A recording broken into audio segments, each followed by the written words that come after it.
Gente, sejam muito bem-vindos a mais um episódio do Pato de Borracha. Hoje trazemos um programa especial, meio fora da programação comum. O Patulê! Nós viemos trazer um programa sobre um livro muito especial. E que tem tudo a ver com o mundo do cinema. Exatamente, porque essa semana foi anunciado que o autor de fantasia americano Brandon Sanderson, um mormon lá de Utah... É uma descrição. Que vende milhares de livros ao mês no mundo inteiro. Ele vendeu os direitos das duas maiores séries dele, o Mistborn e o Stormlight Archive, pra Apple. Na verdade, foi uma grande bid que tinha aí entre algumas empresas de Hollywood. A gente até pode falar um pouquinho sobre isso, começando o programa. E aí, promete agora uma trilogia de filmes de Mistborn e uma série à la Game of Thrones, pelo que foi anunciado, do Stormlight Archive. E por causa desse anúncio de 5 dias atrás, a gente leu em 5 dias 1.240 páginas pra falar pra vocês sobre... O Caminho dos Reis. Realmente calhou com o livro que nós três decidimos ler juntos e nós acabamos mais ou menos ao mesmo tempo. O Rick tinha acabado um pouquinho antes. Sim. E o anúncio veio em seguida da gente ter terminado o livro. Então, que momento perfeito, que anúncio pra fazer um episódio e chamar vocês pra conhecer essa série de livros, se preparar pro que vem aí, pra esse universo cinematográfico que promete abalar o futuro da Apple. Tem um novo George Martin. Talvez, quem Será? sabe, exatamente. E quem eu tenho aqui pra falar disso comigo? O Henrique. Eu. O Gastão. Alô! E não temos Angelina. E não temos a Angelina, que não quis dar fantasia de 1000 páginas. E um abraço pro Eduardo que tá lendo o livro. Exatamente. Boa leitura. Nosso especialista que não acabou a tempo, felizmente, foi minado do programa. Mas certamente está Quem nos sabe ouvindo. no programa do Mistborn. Quem sabe no programa do Mistborn. Exatamente.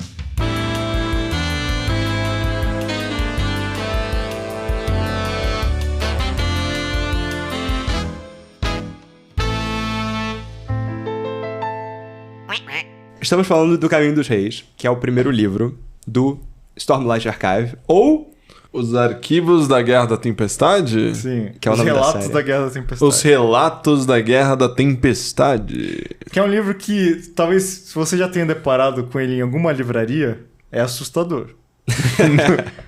Principalmente, a gente tá com as duas edições aqui. A capa dura americana e a brasileira. A brasileira parece que é o dobro do livro da americana aqui. E, assim, é assustador. Sim. É um livro que você vai ver, você vai falar, cara... Agora, vamos ver se dá pra captar. Derruba ele aí na mesa. Esse é o Caminho dos Reis pra vocês, tá? E daí você vê esse livro e fala, cara, que assustador. E daí você descobre que ele é o menor dos 5 livros dessa série. Exatamente. Que são os 5 publicados dos 10 que virão. Sim. Ou melhor, dos outros 5 que virão. Sim. Porque a série completa vai ter 10 livros. E esse é um programa que a gente tá fazendo pra sugerir a leitura pras pessoas. Então, Não se intimide. não se intimide. Essa é a dinâmica. Apresentar pra vocês a série, explicar um pouquinho o que vem aí no universo do cinema. A partir de um certo momento, a gente vai entrar em spoilers do livro, uma análise mais minuciosa, mas fiquem tranquilos que, pra quem não leu e quem se sentir intrigado pelo programa, nós vamos avisar justamente a parte que entrarmos em spoiler. Então, sem mais delongas, vamos explicar do que se trata O Caminho dos Reis. É difícil. É complicado porque é um livro que realmente é o início de uma série. Você vê que o Brandon Sanderson ele está te apresentando que vai ser uma longa saga. Então ele te apresenta 3 personagens, ao que aparentam ser os principais, né, dessa saga aí que virão o Stormlight Archive. Então eu acho que a gente pode falar um pouco desse universo. Onde é que o livro começa, Henrique?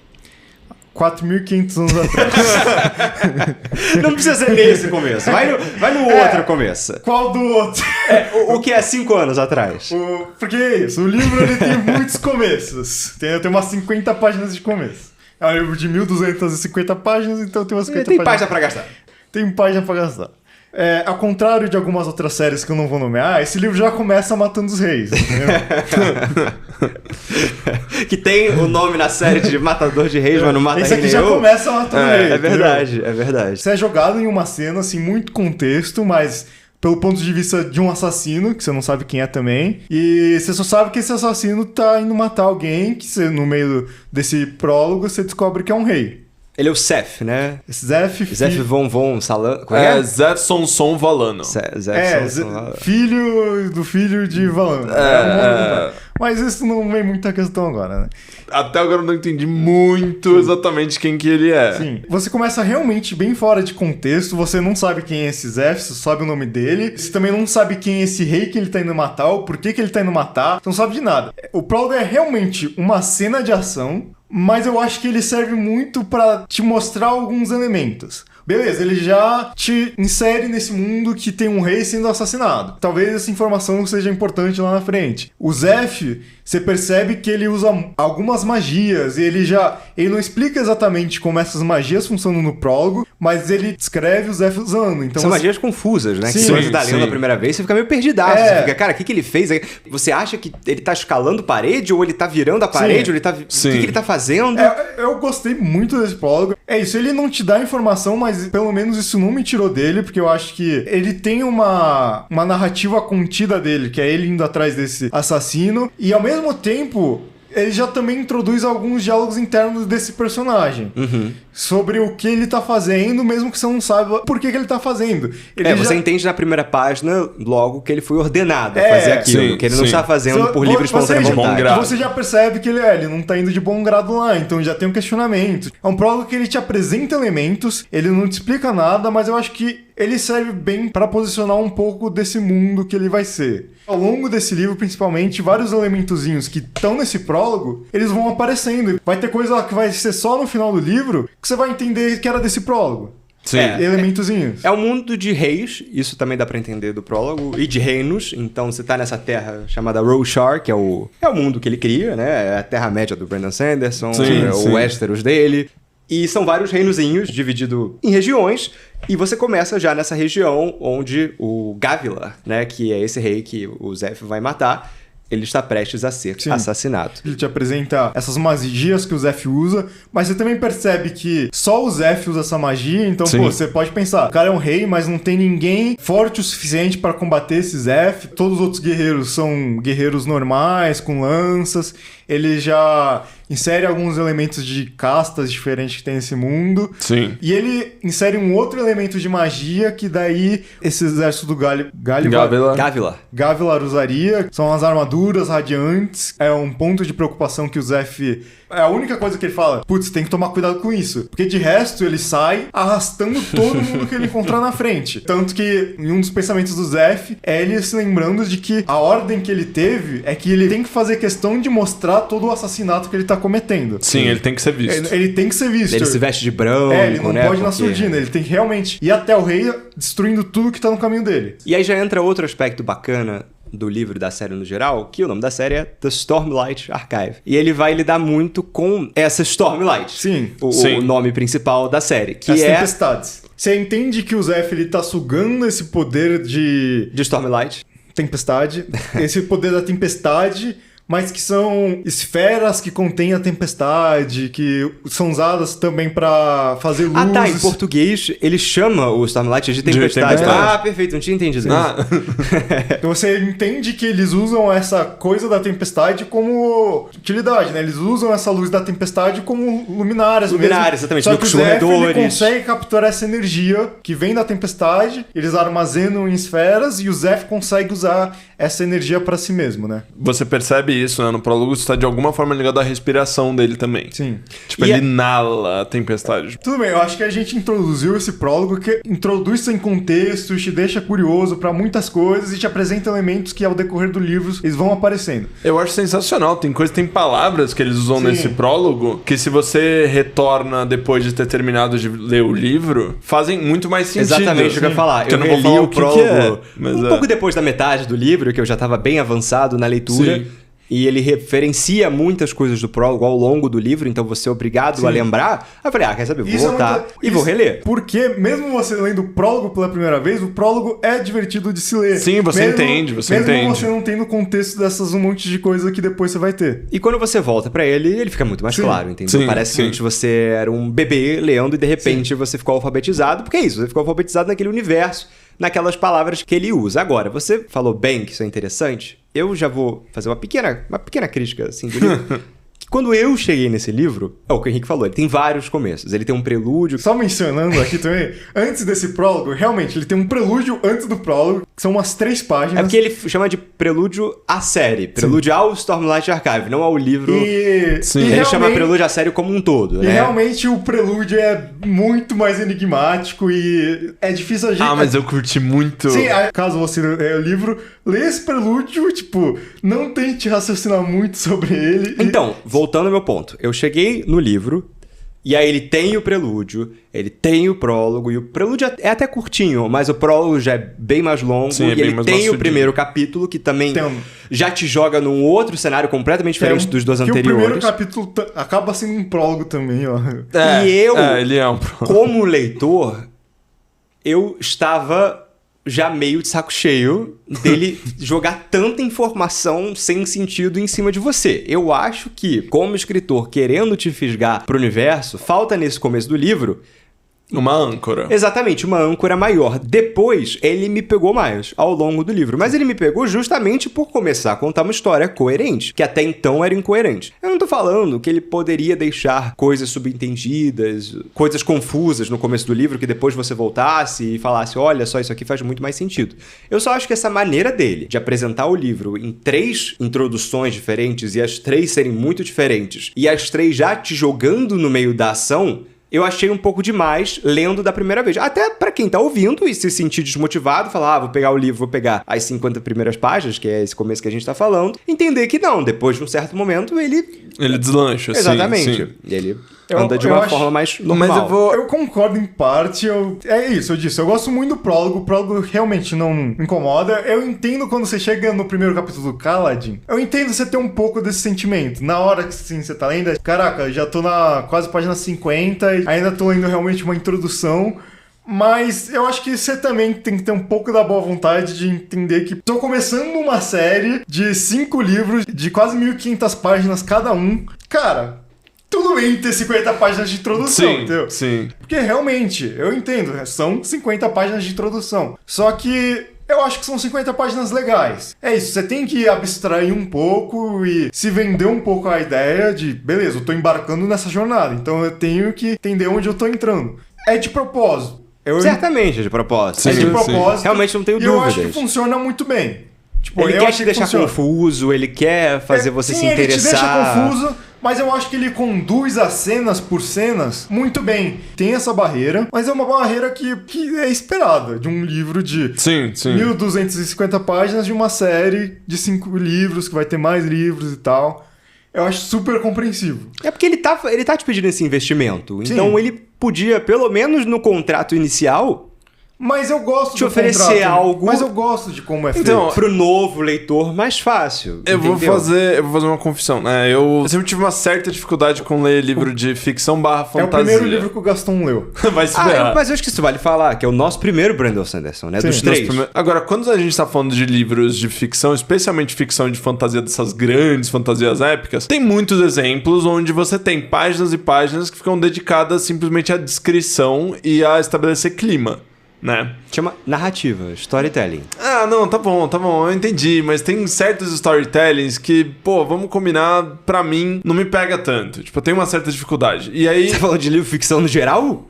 Não ficção, não todas as ficções.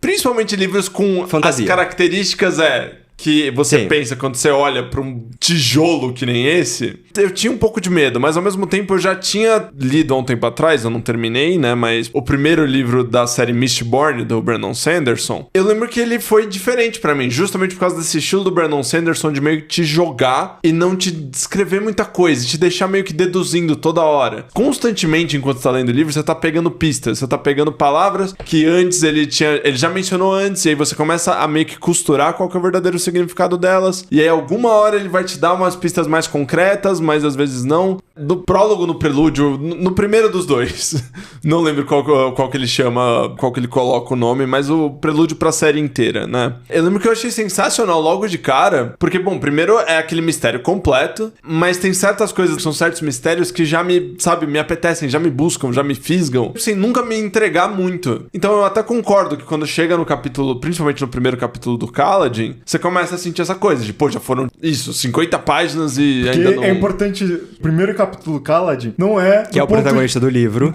Não é do ponto de vista do Kaladin, sim.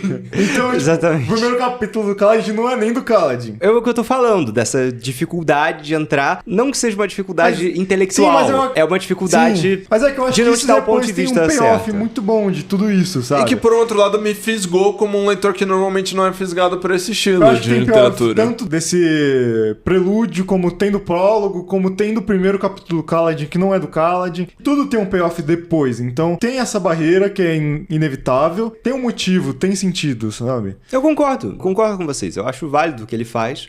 Só tô realmente compartilhando o meu ponto de vista quando eu fui pegar pra ler. É aquele vídeo que você me mandou também do Brandon Sanderson falando, que ele mesmo falou, né, que ele deu uma aula de roteiro, acho, sei lá. Eu acho que ele dá aula na Universidade de Utah. E aí volta e meia filmam e Sim. postam. Sim. na E internet. ele fala que a ideia realmente desse começo do Stormlight é para as pessoas que já conhecem um pouco mais dele, esse começo, porque as pessoas confiam mais nele. E ele fala, se ele não fosse um autor publicado Sim. já, se ele já não tivesse sucesso Sim. antes de publicar esse livro, nunca deixariam ele começar um livro com 3 introduções, né? Sim. Basicamente, com 3 prólogos. sim. E falando de introdução, tem o prefácio do próprio autor que ele escreveu, que eu acho interessante mencionar, porque pra quem não sabe, o Brandon Sanderson, ele é o cara que terminou A Roda do Tempo, que é a grande série do Robert Jordan, uma das mais relevantes a saírem depois do Senhor dos Anéis e ser uma mega série.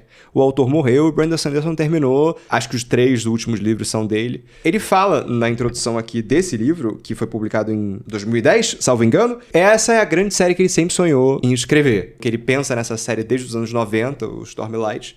Eu acho que ele vem muito nessa mentalidade de, ok, chegou a minha vez de fazer a minha grande série, já existia, né? Já existia a Canção de Gelo e Fogo, já existia Wheel of Time, já existia Senhor dos Anéis. Mas ele vem nessa ambição de vou fazer a minha grande série, chegou a minha vez. E eu acho que isso serve ao livro, nesse estilo que vocês estão falando, de criar mistérios, Sim, que ele sim. vai resolvendo ao longo da trama, e muitos que ele vai deixando pro futuro, pros próximos livros. Mas também eu sinto que ele chega um pouco esbaforido, assim, nesse livro, de falar, ok, chegou minha hora de fazer minha grande fantasia, então eu vou colocar várias peças aqui no tabuleiro, que eu não sei se servem muito bem ao leitor casual, que tá pegando ali, que quer ler uma história bacana, entendeu? Que só quer tirar uma história bacana do livro. Pesquisando sobre o livro na internet, eu vi, tipo, muitos relatos de pessoas que começaram esse livro e foram introduzidas nesse universo de fantasia por esse livro. É um livro de 1000 páginas, Sim, é impressionante. então, sim, Tanto de gente sim. que terminou esse livro Exato. sendo um livro de 1000 páginas. Então, eu então. acho que são pontos válidos esses que você coloca e se provou o contrário. Deu certo no final, entendeu? Porque foi uma série de sucesso,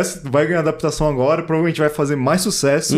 Você não pode publicar um livro de 1.300 páginas, por exemplo, que é o 5º, que é o último que foi lançado até agora, se você não for um autor que venda muito livro, porque é uma impressão absurdamente cara. É importante ressaltar que, até mesmo antes do Wheel of Time que ele terminou, ele escreveu a trilogia do Mistborn, Assim. que foi muito sucesso. E que vai ser a trilogia Sim. de filmes agora na Apple. Tô terminando o terceiro livro. O Henrique ficou tão engajado com esse que ele foi ler Mistborn Eu em comecei seguida. Mistborn depois do Caminho dos Reis, já tô no final do terceiro livro, e tá sendo uma experiência muito boa também. Tanto que eu acho que cada livro quase que funciona sozinho, muito mais que o Caminho dos Reis, que eu acho que Eu ia comentar o que Caminho isso dos é Reis importante. realmente é um de livro avisar.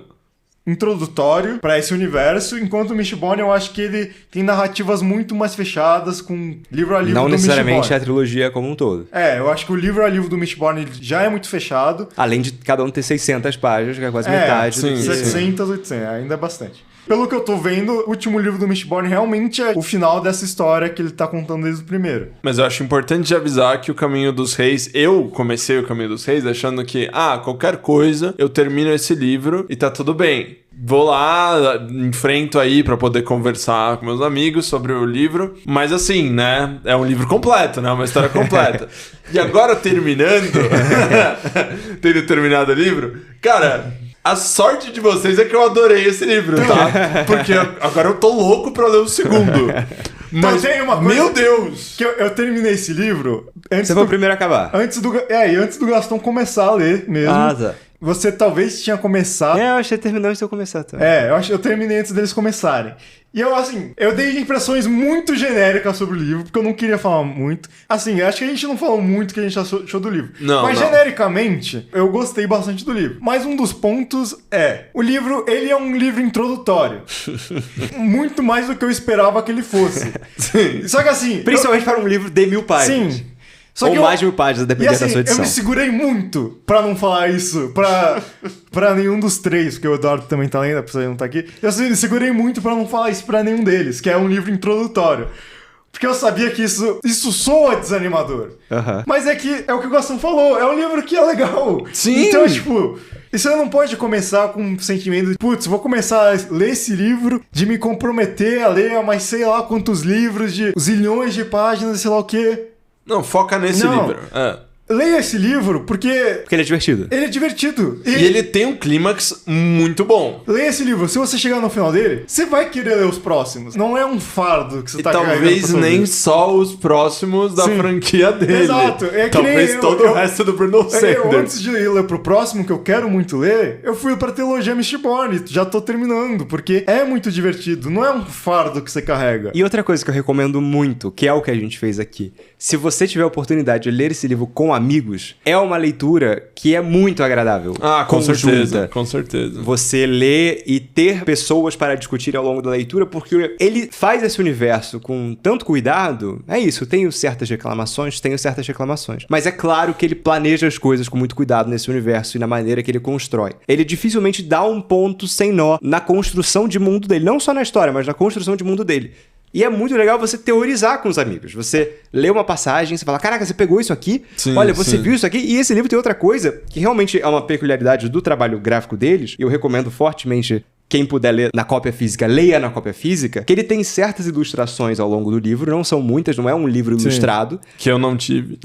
Então, que o Gastão que leu no Mas que digital. agora eu vou ter. A contracapa dele Ilustrações pontuais. e a quarta capa dele são ilustradas com coisas que se você, sei lá, ler umas 500 páginas, você não vai entender nada do que tá aqui. Na verdade, se você não quiser, se você não tiver com a boa vontade de parar e pensar o que tá nessa contracapa e nessa quarta capa, você não vai entender o que está aqui. E com amigos, foi muito divertido ficar teorizando e falar, não, mas eu acho que isso, aquilo, outro. E eu tava um pouco mais avançado, o Henrique já tinha acabado, e eu falando com o Henrique. Aí eu falei, eu acho que isso é É isso. tinha coisas que eu não tinha entendido, que o Pedro entendeu, e vice-versa também. Coisas que o Pedro não tava entendendo. Eu falei, não Aí ele é falou, assim. não pode ser isso, tem que ser isso. E aí descobri junto. Teve até um momento que o Pedro tá falando de algo que eu não tinha percebido. Daí ele percebeu. Só que ele teve um entendimento um pouco errado. Sim. E eu falei, tá, não, beleza. Mas Eu não... comecei certo, mas a conclusão foi meio equivocada. Mas acho que não pode ser isso por causa disso. A gente foi ver o prólogo, uns capítulos atrás, e falou, não, realmente não era isso. E daqui a pouco tava a gente Então se é mandando isso. foto da página do livro, falando, não, olha só, ele fala isso aqui nessa sessão de... Então, realmente... Então a gente chegou a uma conclusão junto, com informação que o Pedro tinha percebido e eu não tinha, e informação que eu tinha percebido e o Pedro não tinha percebido. E não quer dizer que é um livro incompreensível, muito pelo contrário, a escrita dele é muito clara. bem acessível. Sim, Depois da 50ª página, que ele passa essa sessão de prólogos, é uma escrita muito... Acessível. É super acessível, Exatamente, super acessível. Tá, depois de quase meia hora de programa, a gente pode começar a entrar na história de Nos verdade do spoilers? filme. Não nos spoilers, mas dos protagonistas da série. Eu acho que a gente Na pode verdade, falar sim. bem resumido, assim, porque... E do tem protagonista do livro, que eu acho também interessante. Parte da graça pra mim foi descobrir. descobrindo de pouquinhos. Eu não fazia ideia de quem era qualquer um dos protagonistas desse livro. Então, sabe? deixa eu dar um pequeno alerta de soft spoiler agora. É, e depois e aí a gente depois faz um vem o alerta alerta de de spoiler de introdução. verdade. Pra você que ainda não foi convencido a ler e precisa de mais um puxãozinho, talvez uma... Vem aqui, exatamente. Se não vai cego mesmo. Então vamos lá, qual que é a mecânica desse livro, que pelo que a gente entendeu aqui também é a mecânica da série como um todo. Ele tem personagens, ele tem protagonistas, nesse livro aqui temos 3 protagonistas, que são o Kaladin, Ashelan e o Dalinar. Tem um estagiário ali, né? Que é o Zeph. Que ele aparece bastante. Não, mas ele é mais entre capítulos. Sim. Ele tem uns 5 capítulos É no um livro, interlúdio 4. recorrente. Sim. Exato. Mas são 3 protagonistas que estão na maior parte do livro, e eles têm capítulos deles, pontos de vista, como se fosse Game of Thrones, por exemplo. E ele desenvolve o livro ao longo desses pontos de vista, só que esses protagonistas estão em regiões completamente diferentes desse mundo e tem uma atenção especial, claro, ao Kaladin. Pelo que a gente entendeu, cada livro ele é dedicado, ele é focado em um personagem específico, e quem ganha a vez aqui nesse primeiro é o Kaladin. Quem sim. que é o Kaladin? Por alto, sem dar muitos spoilers. A pronúncia certa é Kaladin? Não sei. Ou é você que ficou Kaladin? vendo. Não sei, eu vi bastante gente falando Kaladin. Eu sei que Shallan é pra ser Shalan. Eu acho que... Shallan. Não, Shallan. Eu acho que a informação então, bem básica também que é importante nesse mundo, que ele já dá logo nas primeiras páginas, é que esse mundo é dividido em 2 castas, mais ou menos, que são os olhos azuis e os... Não são olhos brilhantes?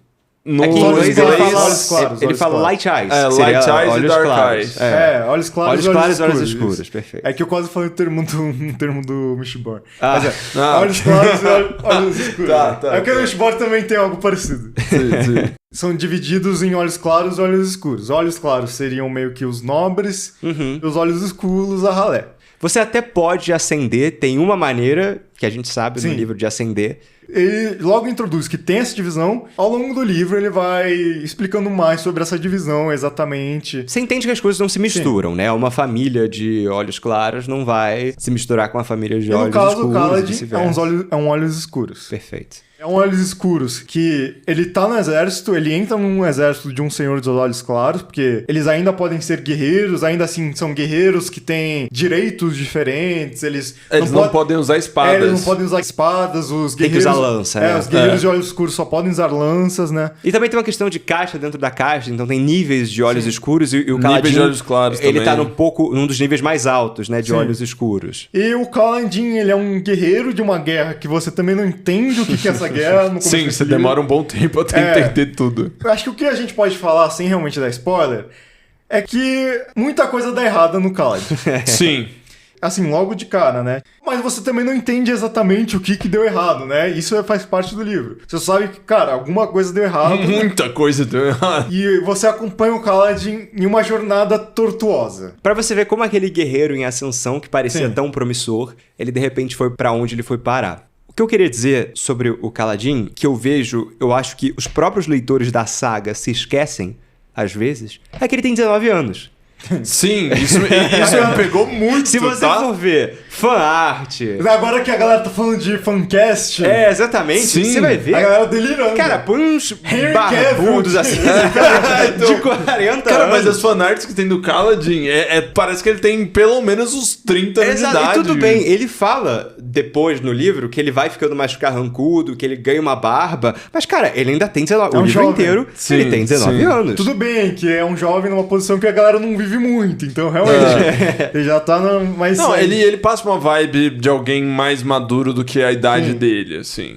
Ah, e o Khaled eu acho importante a gente passar, ele é o que tem mais uma... Dentre as três narrativas que tem no livro, ele é né? o mais focado. Tanto que ele é o que tem flashbacks. E ele tem uma jornada do herói. Os outros dois, eles até têm, mas a dele é, assim, escancarado. A dele uma é jornada bem, do herói clássico. bem jornada do herói clássico, exatamente. Aí a gente tem também a minha personagem favorita do livro, e do Henrique também, Eu acho que é a sei, minha favorita.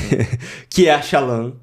Gente, como é bom ler os capítulos da Shallan, entendeu? A Shallan, ela é uma menina também, uma jovem, deve ter mais ou menos a idade olhos do claros. Kaladin. De olhos Ela claros. já é olhos claros, exatamente. Mas ela não é da mais alta classe dos olhos claros também. Mas ela é de outro reino. Ela não é de Alefkar, né? Sim, que ela é o... de Jakavik. Yakavet. Essa Yakavet. parte eu vou falhar, assim, porque eu já não lembro direito os nomes dos... Não, os nomes são difíceis. Ela é nomes de são difíceis. Yakavet, que é outro reino. Eu vi... Depois de ter lido mais de 2.000 páginas de Mistborn, dá uma confusão. Eu fui dar uma olhadinha como o cara do audiolivro, ele narra alguns nomes e, pelo que eu entendi, é meio um J germânico, então tudo que é... Justo. tudo que é Já é Ya, então tem a Yasna, que é outra personagem importante nessa história, enfim. Maravilhosa. E a Shallan, ela vai justamente pedir tutela da Yasna, que Que é a uma... família dela tem maus lençóis e ela tá bolando um plano assim pra se reacender. Eu acho que isso é o mote inicial da história dela. O que ela quer fazer, como ela vai fazer, o porquê que ela vai fazer. Eu acho que são coisas que é legal de você Fica descobrir. mais interessante Tudo depois. bem, mas o que eu queria falar da Yasna, que é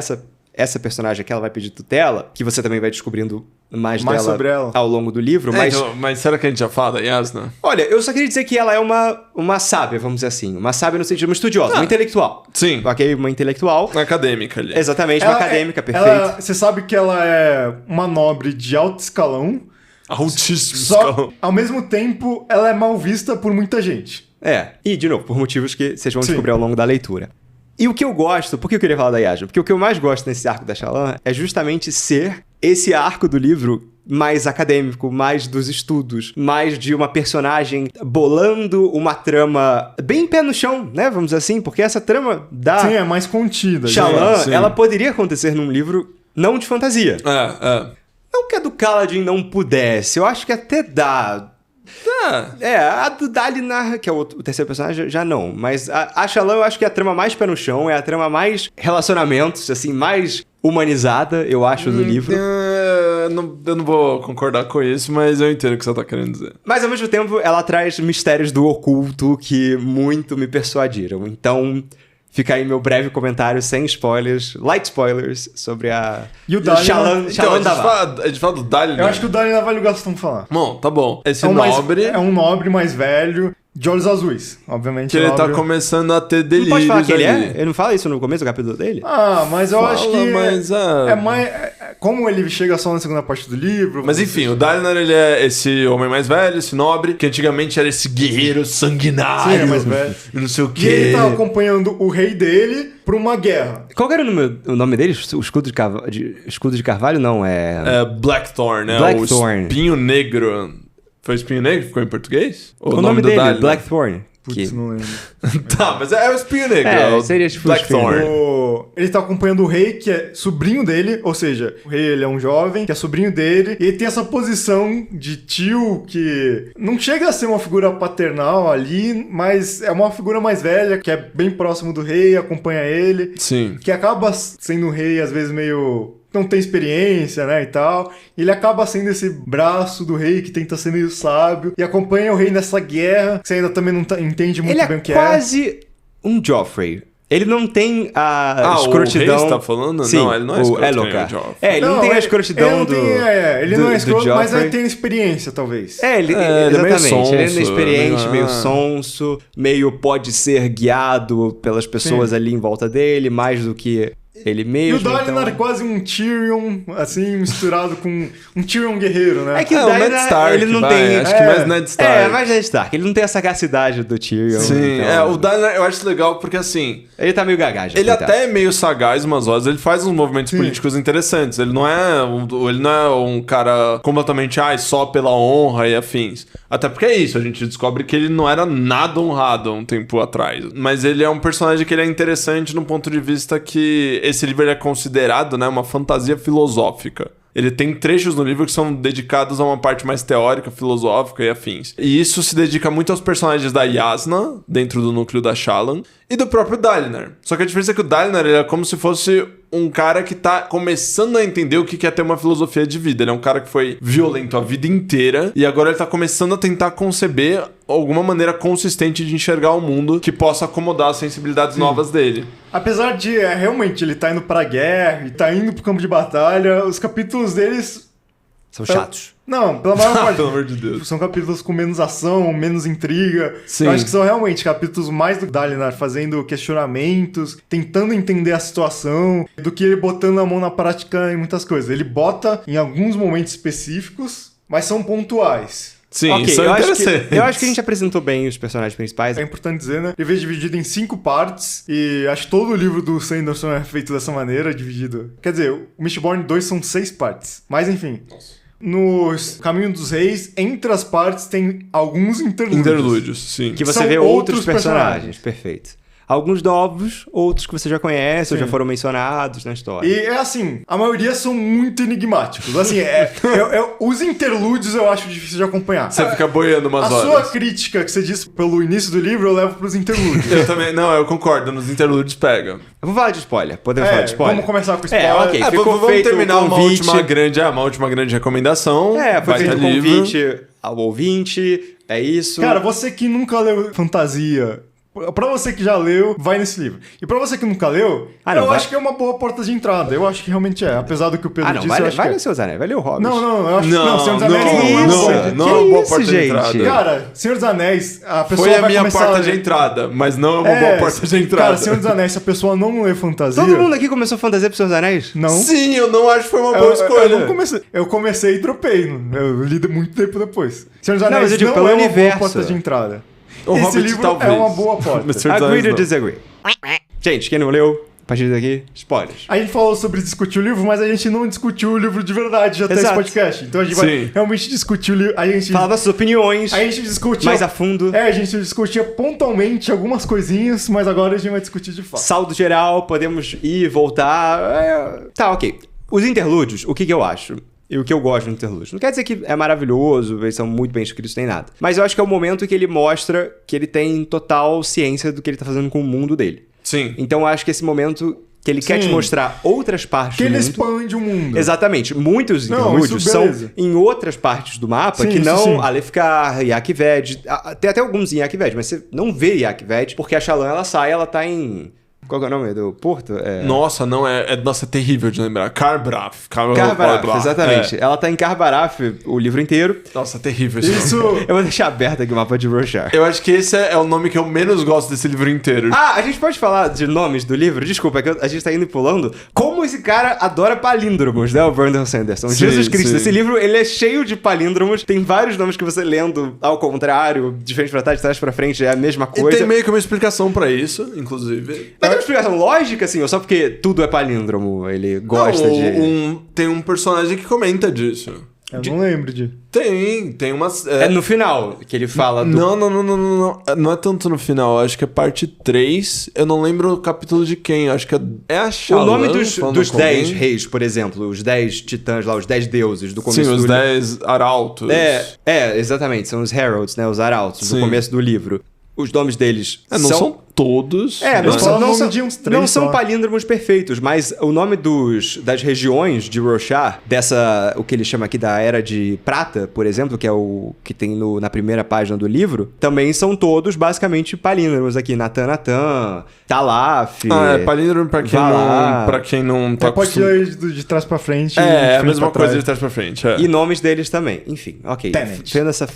Exatamente, E Tenet. tem alguns personagens. Então, mas justamente Ana. a conversa passa por isso uma hora. Eu acho que é na terceira parte, onde os dois personagens estão falando sobre isso. Eu acho que é a Shallan com o Capsal, que eu detesto. O Capsal é o careca lá, o amiguinho dela. É, exatamente. Ah, ok, perfeito. É o Ardente. É um pouco do que eu falei antes na parte sem spoiler, mas falando agora um pouquinho mais com spoiler. Quando eu tinha acabado o livro, né, e vocês estavam começando, e de realmente ser um livro de ser muita introdução, cara, tipo, é um mundo que você percebe que é gigantesco, mas são 3 núcleos tão contidos que se Sim. passam no mesmo lugar o livro inteiro. E eu adoro isso. Eu adoro isso. E, tipo, eu fiquei pensando, cara, o livro inteiro é o Kaladin na ponte. E eu lembro quando eu tava lendo, quando o Kaladin entra pras pontes, porque no começo ainda tem esse ponto que ele vira escravo, e daí ele vai até um lugar até ele ser vendido pro exército lá dos Sédias, que daí ele entra pra ponte. Tem uma cena que eu gosto muito, que é a primeira ponte que o Kaladin vai, que eu acho que é a única incursão de ponte que ele realmente descreve do começo ao fim. E é muito maneira como ele descreve, eu achei uma cena muito legal. Eu gostei. E isso vai naquilo que você tá falando do prólogo, de ser confuso. Essa cena eu gostei de ser confusa. Você não está sabendo o que tá acontecendo. Porque a perspectiva do personagem é essa Exatamente. mesmo. Mas você pega daquela Que ali perspectiva você já muito tá forte mais... do Kaladin. Você já tá um pouco mais na pele dele, né? Exatamente. E é legal ele chegando lá na frente e vendo as flechas. E ele falando, eu não sei o que vai acontecer. E por que inverteu Sim. a ponte agora? E eu lembro que daí no final desse capítulo, quando, tipo, ele vai depois da incursão da ponte, ele volta e tal, o capítulo acaba mais ou menos, tipo... Mas Kaladin não esperava o que ele ia passar na ponte 4. Sim. E daí eu fiquei pensando, essa ponte 4 aí deve ser um balacobaco aí dessa primeira parte.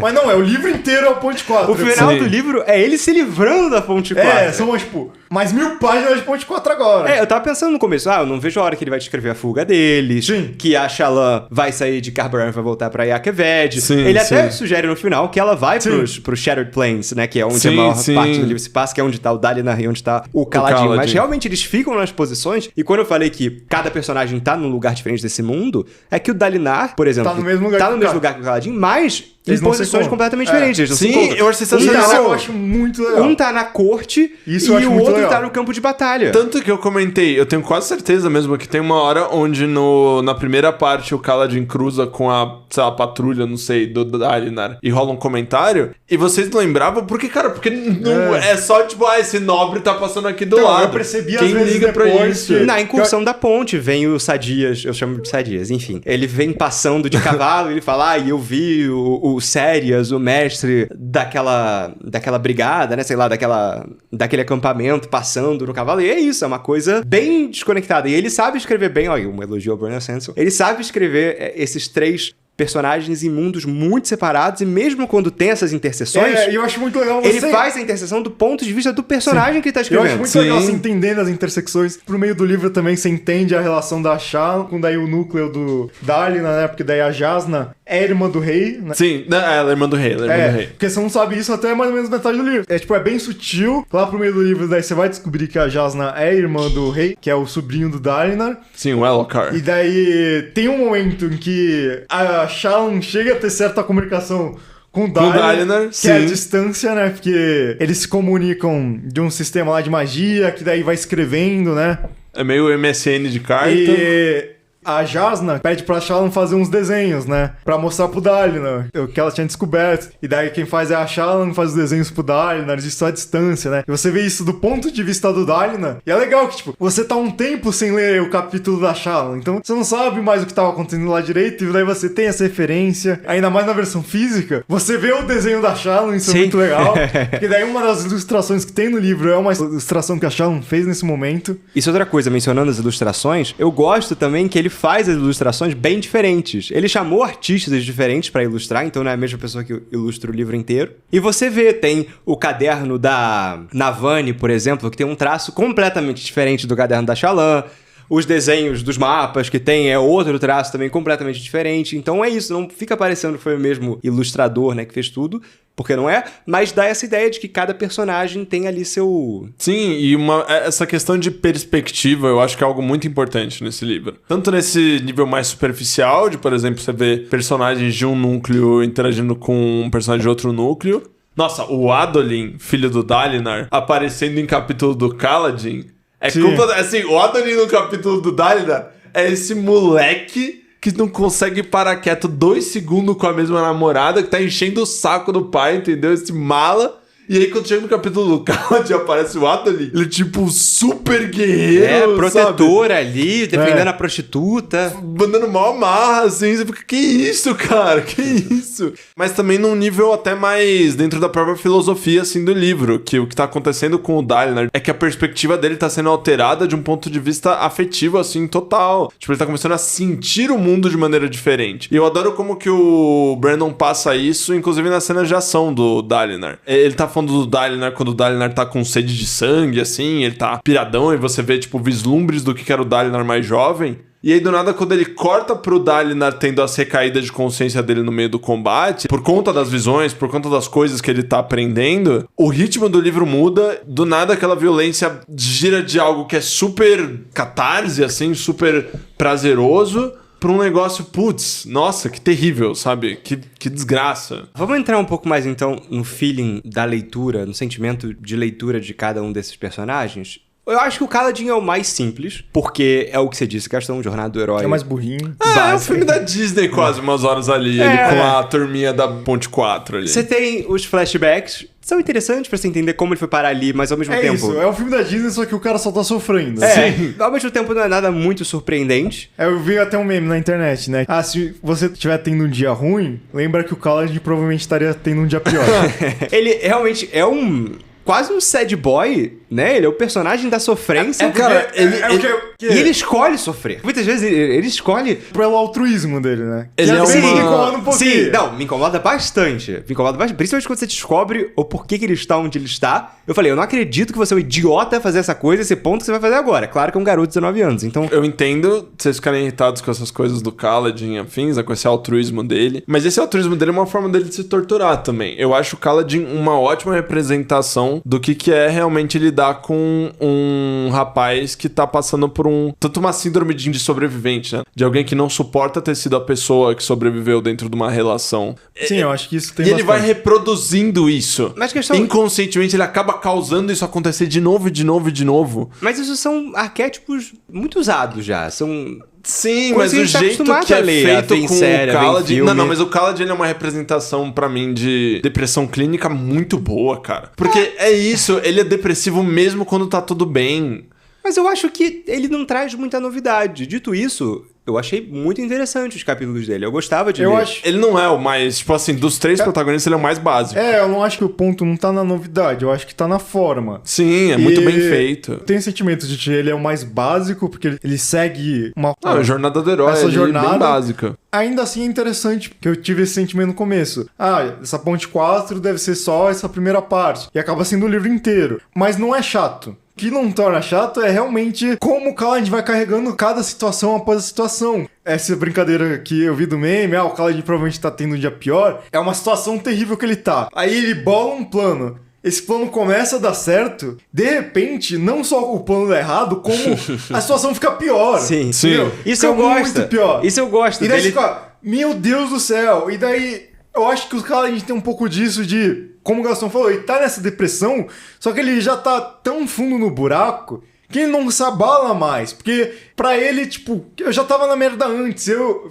Eles cagarem em cima de mim de novo, não faz diferença. Pra mim, a cena de virada, o fim da parte 1, né, do Kaladin, que é o Honor Chasm, não sei como é que ficou em português, mas é o momento onde ele tá lá diante do precipício e a Sil vem consolar ele, né, de uma certa forma. Ela vem trazendo a folhinha Eu pra gosto tentar... A Sil é sensacional, eu adoro ela. Mas o Kaladin, a parte dele passa de uma maneira mais história mesmo, mais drama, por uma ideia de filosofia mesmo de, cara, será que vale a pena viver mesmo se a vida não for gloriosa, sabe? Mesmo se a vida não for... Tipo, o Kaladin, ele meio que aprende a apreciar o fato de só poder estar vivo no dia seguinte. Sim. Com os amigos dele. E tem um ponto onde você chega e eles ainda estão numa situação miserável. Porque a ponte 4, em momento nenhum, sai da situação miserável. Cara, eu acho que tem um momento bonito, icônico, que é quando eles fazem a ponte na lateral. A ponte virada, que eles vão deitar. Ele tem essa grande ideia que eles ficam treinando eles um ficam tempão. treinando um tempão e daí tem tipo esse build-up. E quando chega, essa parte eu acho muito boa, porque eles chegam, eles fazem a ponte deitada. Todo mundo sobrevive. E simplesmente fica, caraca, deu certo.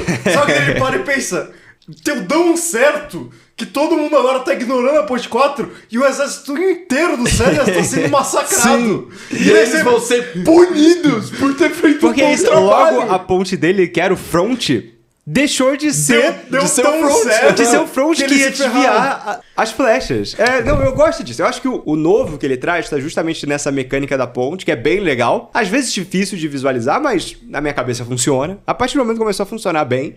E nesses personagens dessa trupe que ele junta e nesse sentimento de será que a gente vai escapar? Será que a gente vai bolar um plano diferente? Será que a gente vai subornar o pessoal aqui? Que a gente vai fazer? Mas isso é mais pro final. E Porque isso dá antes eles só estão sobrevivendo, cara. E da danação constante, de cada vez sim. a situação deles ficar pior e pior e pior. Isso eu achei interessante. O Kaladin em si não é o personagem que eu menos gosto no livro, ou que eu mais gosto, que é o Dalinar. Enfim, mas depois a gente já chega O nele. Dalinar chegando à distância.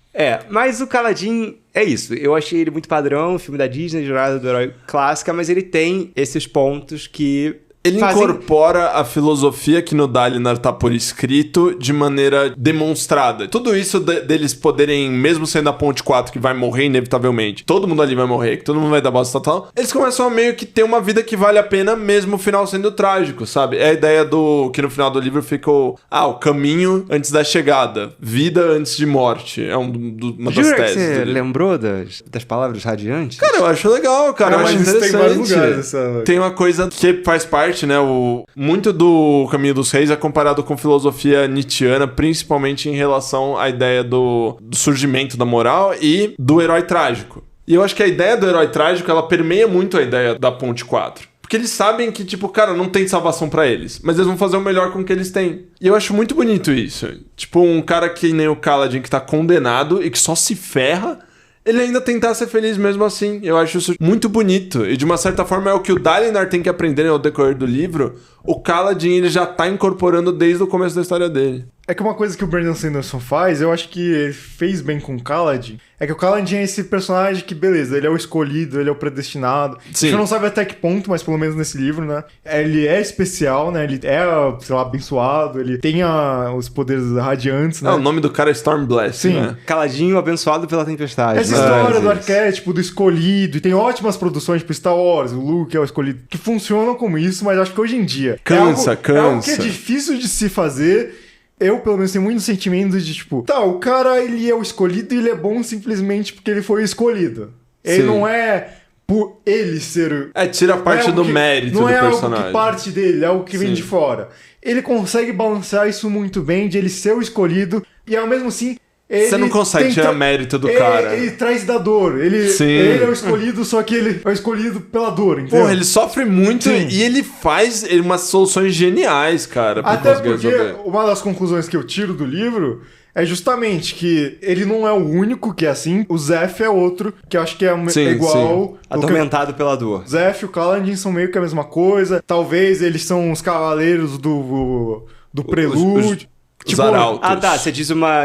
Tipo uma encarnação. Uma encarnação uma reencarnação dos porque ele arautos, deixa meio claro no final que o Kaladin vai ser o começo da volta dos Radiantes. E os Então- Radiantes serviam, ou pelo menos são criados, não sei, ou serviam, ou vêm dos arautos, né? sim. Então, mas eu acho que são coisas diferentes, né? O Kaladin tá mais pra um arauto do que um radiante, pelo que eu entendi. Cara, mas no final ele assume o poder que teriam os Radiantes. Porque tem os 10 arautos, né? Você sabe que um foi traído. Não, mas os arautos também teriam os poderes dos Não, radiantes. mas os arautos vieram antes do radiante.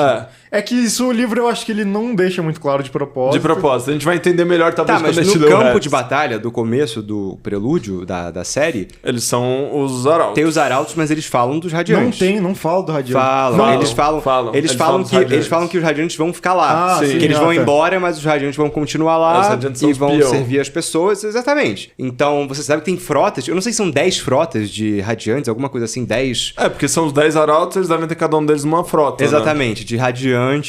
Então, uma dúvida, peraí. Se vocês pegaram melhor, talvez vocês tenham pego melhor. Tem uma hora onde eles referenciam em um capítulo o Jezrien sendo o Almighty. Não. sim, o Jezrien Todo-Poderoso. seria o Todo-Poderoso e o da Tempestade é o Uf. Só que o Jezrien, no prelúdio, ele fala do Almighty também, uma hora. Fala? Ele fala com o Kalak, eu acho. Não, mas acho que eles falam Como que se fosse outra pessoa. eles acham que eles são deuses, né? O que os humanos acham que eles são deuses. Então, vou ter que reler Então isso. não fica claro que eles Mas são... o prelúdio também dá a entender que os arautos eles estão sendo subjugados por algo ou alguém. Sim. naquele ciclo interminável da batalha com os Voidbringers lá, né? Sim. Mas sim. pelo menos quando eu li o prelúdio, eu entendi que esses caras eles não são o topo da cadeia. Tem algo acima deles ainda. O E eles topo são, da cadeia é o Royd. Eu tô brincando, e eles são subjugados por algo ainda. Porque tanto que eles estão em ciclos meio que impostos por alguém e eles vão lá e se rebelam. Vamos teorizar um pouquinho mais do mundo daqui a pouco, porque tem mais coisa... Pra falar da história. Exatamente. Tá, não, ok. e eu acho que vai trazer mais a discussão no final. A gente pode... Me frustra muito quando chega no clímax dos flashbacks e você vê qual a decisão do Kaladin que fez Ferrou ele estar com onde ele de está, vez. que é ele negar a Shard Blade e a Shard Então, mas Blade. por um lado faz sentido pra mim o personagem dele fazer isso. Ai, cara. É influenciador, mas... Não, assim, era o sonho dele, entendeu? Era tudo que ele almejava e a desculpa dele é simplesmente muito idiota. Ah, eu não quero me tornar um deles. Mas, cara, Não, mas isso não vai é o se que tornar. ele passa num plano racional, cara, Você mas não não é vai, por isso. Você não vai se tornar um deles. Se você pegar a armadura e você pegar Mas ele a acredita espada... que ele vai se tornar um deles. É, cara. Mas ele não vai, porque ele vai fazer o que ele quiser com mas aquela... Não é. Mas Então, ele mas não Pedro, mas sabe. isso Ele não você... precisa, ele fala, né, que ele vai poder ir pro Shattered Plains, que ele vai poder ascender uma posição maior no exército, mas ele não precisa seguir esse caminho. Ele pode pegar a plate Não, e mas ele blade acha que dele ele fisicamente vai se Sim, tornar um sim. Olescar. e ele pode fugir, que nem o Não, Zeph, mas por exemplo, não. que ele tem a blade mas dele. ele não acha que é uma questão de escolha. Ele tem a lâmina Mas dele. ele não é uma questão de escolha. Ele acha que você ter uma Shard Blade, você automaticamente é um Olescar. Exatamente. E ele tem Mas você não medo. sabe. O livro não te fala o que acontece. Tá, mas, É, não, mas tá escuro. pensando também de um ponto socialmente. É o que eu tô falando. Ele pode pegar esse equipamento e ele pode se isolar. Então, Sim, Pedro, mas, mas aqui... em Akved, mas ele não tá pensando em- no ponto sei lá, social. Ele não mas- tá pensando no ponto social, ele tá pensando no ponto místico. ele tá pensando num ponto de vista essencial dele se tornar outra coisa. Tipo, Pedro, é que o bagulho a insegurança do Kaladin, ela é irracional. Ela é irracional. Pelo menos eu não entendi no que era um ponto de vista social, de que minha moral vai ser corrompida. Eu entendi que é algo, o meu ser vai ser corrompido por algo maior. É tipo, eu não quero ser que nem eles, porque... E tem uma parte muito essencial também de um Kaladin que não quer assumir o poder.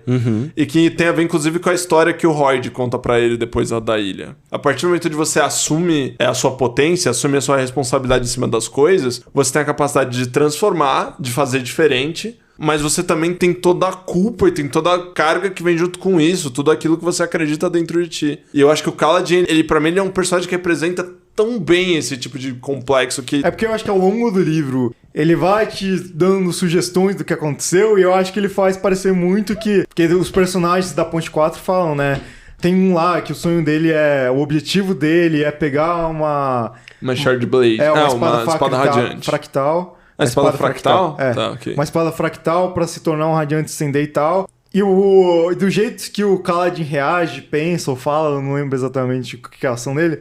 Mas você entende que o Kaladin ele teve contato com alguma, mas ele faz parecer que talvez, se você pegar, você não vai se tornar algo nesse sentido. E não que o Kaladin tenha desistido ou tenha reivindicado a lâmina. Eu achei que ia ser algo nesse sentido, que talvez o Kaladin tivesse pego, mas tivessem tomado dele por ele não ser digno e tal.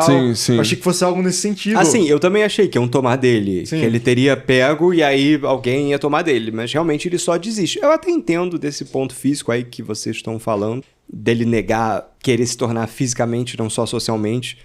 Light eyes, né? Olhos claros. Mas ainda assim, bom, se ferrou bonito. Escolheu negar, se ferrou bonito, não, bem assim, feito, a decisão virou racional escravo, correta seria ele aceitar a droga da espada fractal. Então, assim, idiota, mas tudo bem. É um idiota legal de ler. As páginas passavam bem enquanto eu tava lendo o capítulo do Kaladin. Quero falar da Shallan, minha querida Shallan, porque realmente eu gostei muito dela. Tem todo esse apelo da academia no capítulo dela, de você estar atrás de forças ocultas e estudando o mundo. Pra mim, as cenas mais tensas do livro é a cena dela indo trocar o transmutador. Maravilhosa. Ela indo trocar o transmutador, qual é o nome que a gente leu? Soulcaster, Exatamente. Soulcaster. Ela tentando roubar o Soulcaster da Yasha, que é maravilhoso, que você fica tenso. Pra mim, na verdade, a melhor cena de tensão assim do livro inteiro é, na verdade, quando ela vai invocar a Blade dela. Que você descobre que ela tem uma Blade e ela cai em Shadesmar. Que você também não sabe o que ela é. invoca a Blade. Não é uma Blade. Ela começa. Não. Ela fala em 10 batidas. Porque você descobre, no final do livro, Não, mas que eu ela entendi, matou o pai. a 10 batidas é por causa de Blade. Eu acho que ela tem uma Blade. Eu acho que ela tem uma entendi Blade. Porque ela fala assim, eu vou... Que ela eu tá com entendi medo... que foi a conexão dela com a magia. Não, só. ela acho tá... que é outra coisa. Eu Ela acho tá que você com entendeu medo... errado. Ela tá com medo das coisas em volta dela. Sim. E aí ela diz que ela não tem mais alternativa. Ela só vai ter alternativa de voltar ao pecado dela, né? O grande erro dela no passado.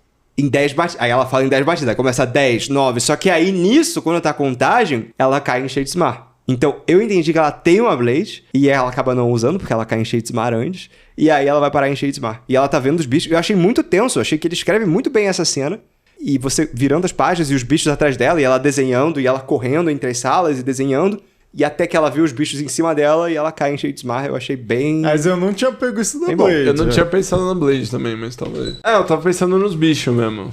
Sim, nessa cena que ela tá desenhando os bichos, Sim, sai correndo. ela desenhando os bichos Porque sensacional. É muito legal. Porque isso é a primeira vez que ela ativa o transmutador, não é?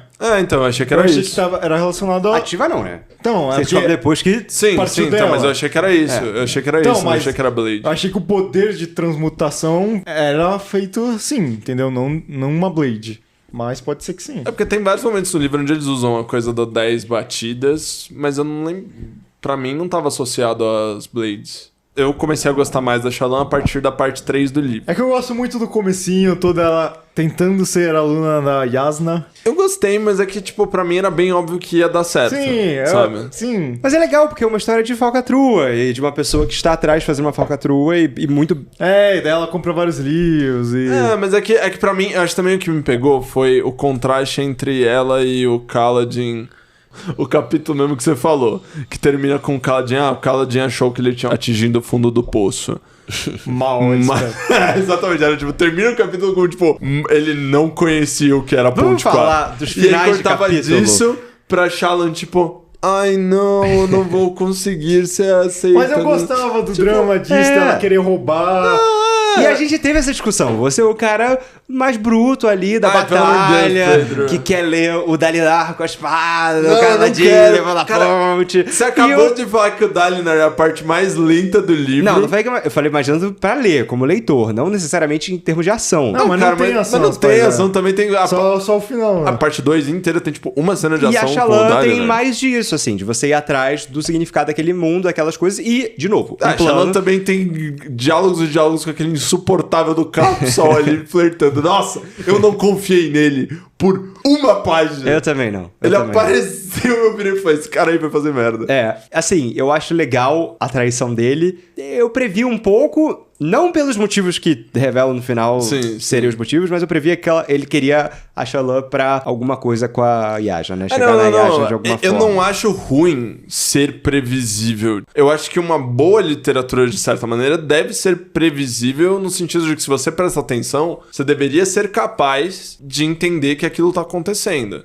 E eu acho que é bem construída a traição, até chegar na E o traição lance da dele. geleia e o pão. É legal. Eu fui o lance da surpreendido, geleia fui do muito pão. bem surpreendido Sim, eu naquela não tinha cena pensado nisso. Que ele envenena ela, depois a gente descobre que é meio que ao contrário. Eu mas... Eu gostei da reconstrução Que, ó, CSI que acontece. Mas assim, No Caminho dos Reis, demora muito pra você começar a ter realmente sistema de magia, você começar a entender. Eu acho que ele nem explica tudo nesse livro. Sim. Ele só dá alguns elementozinhos.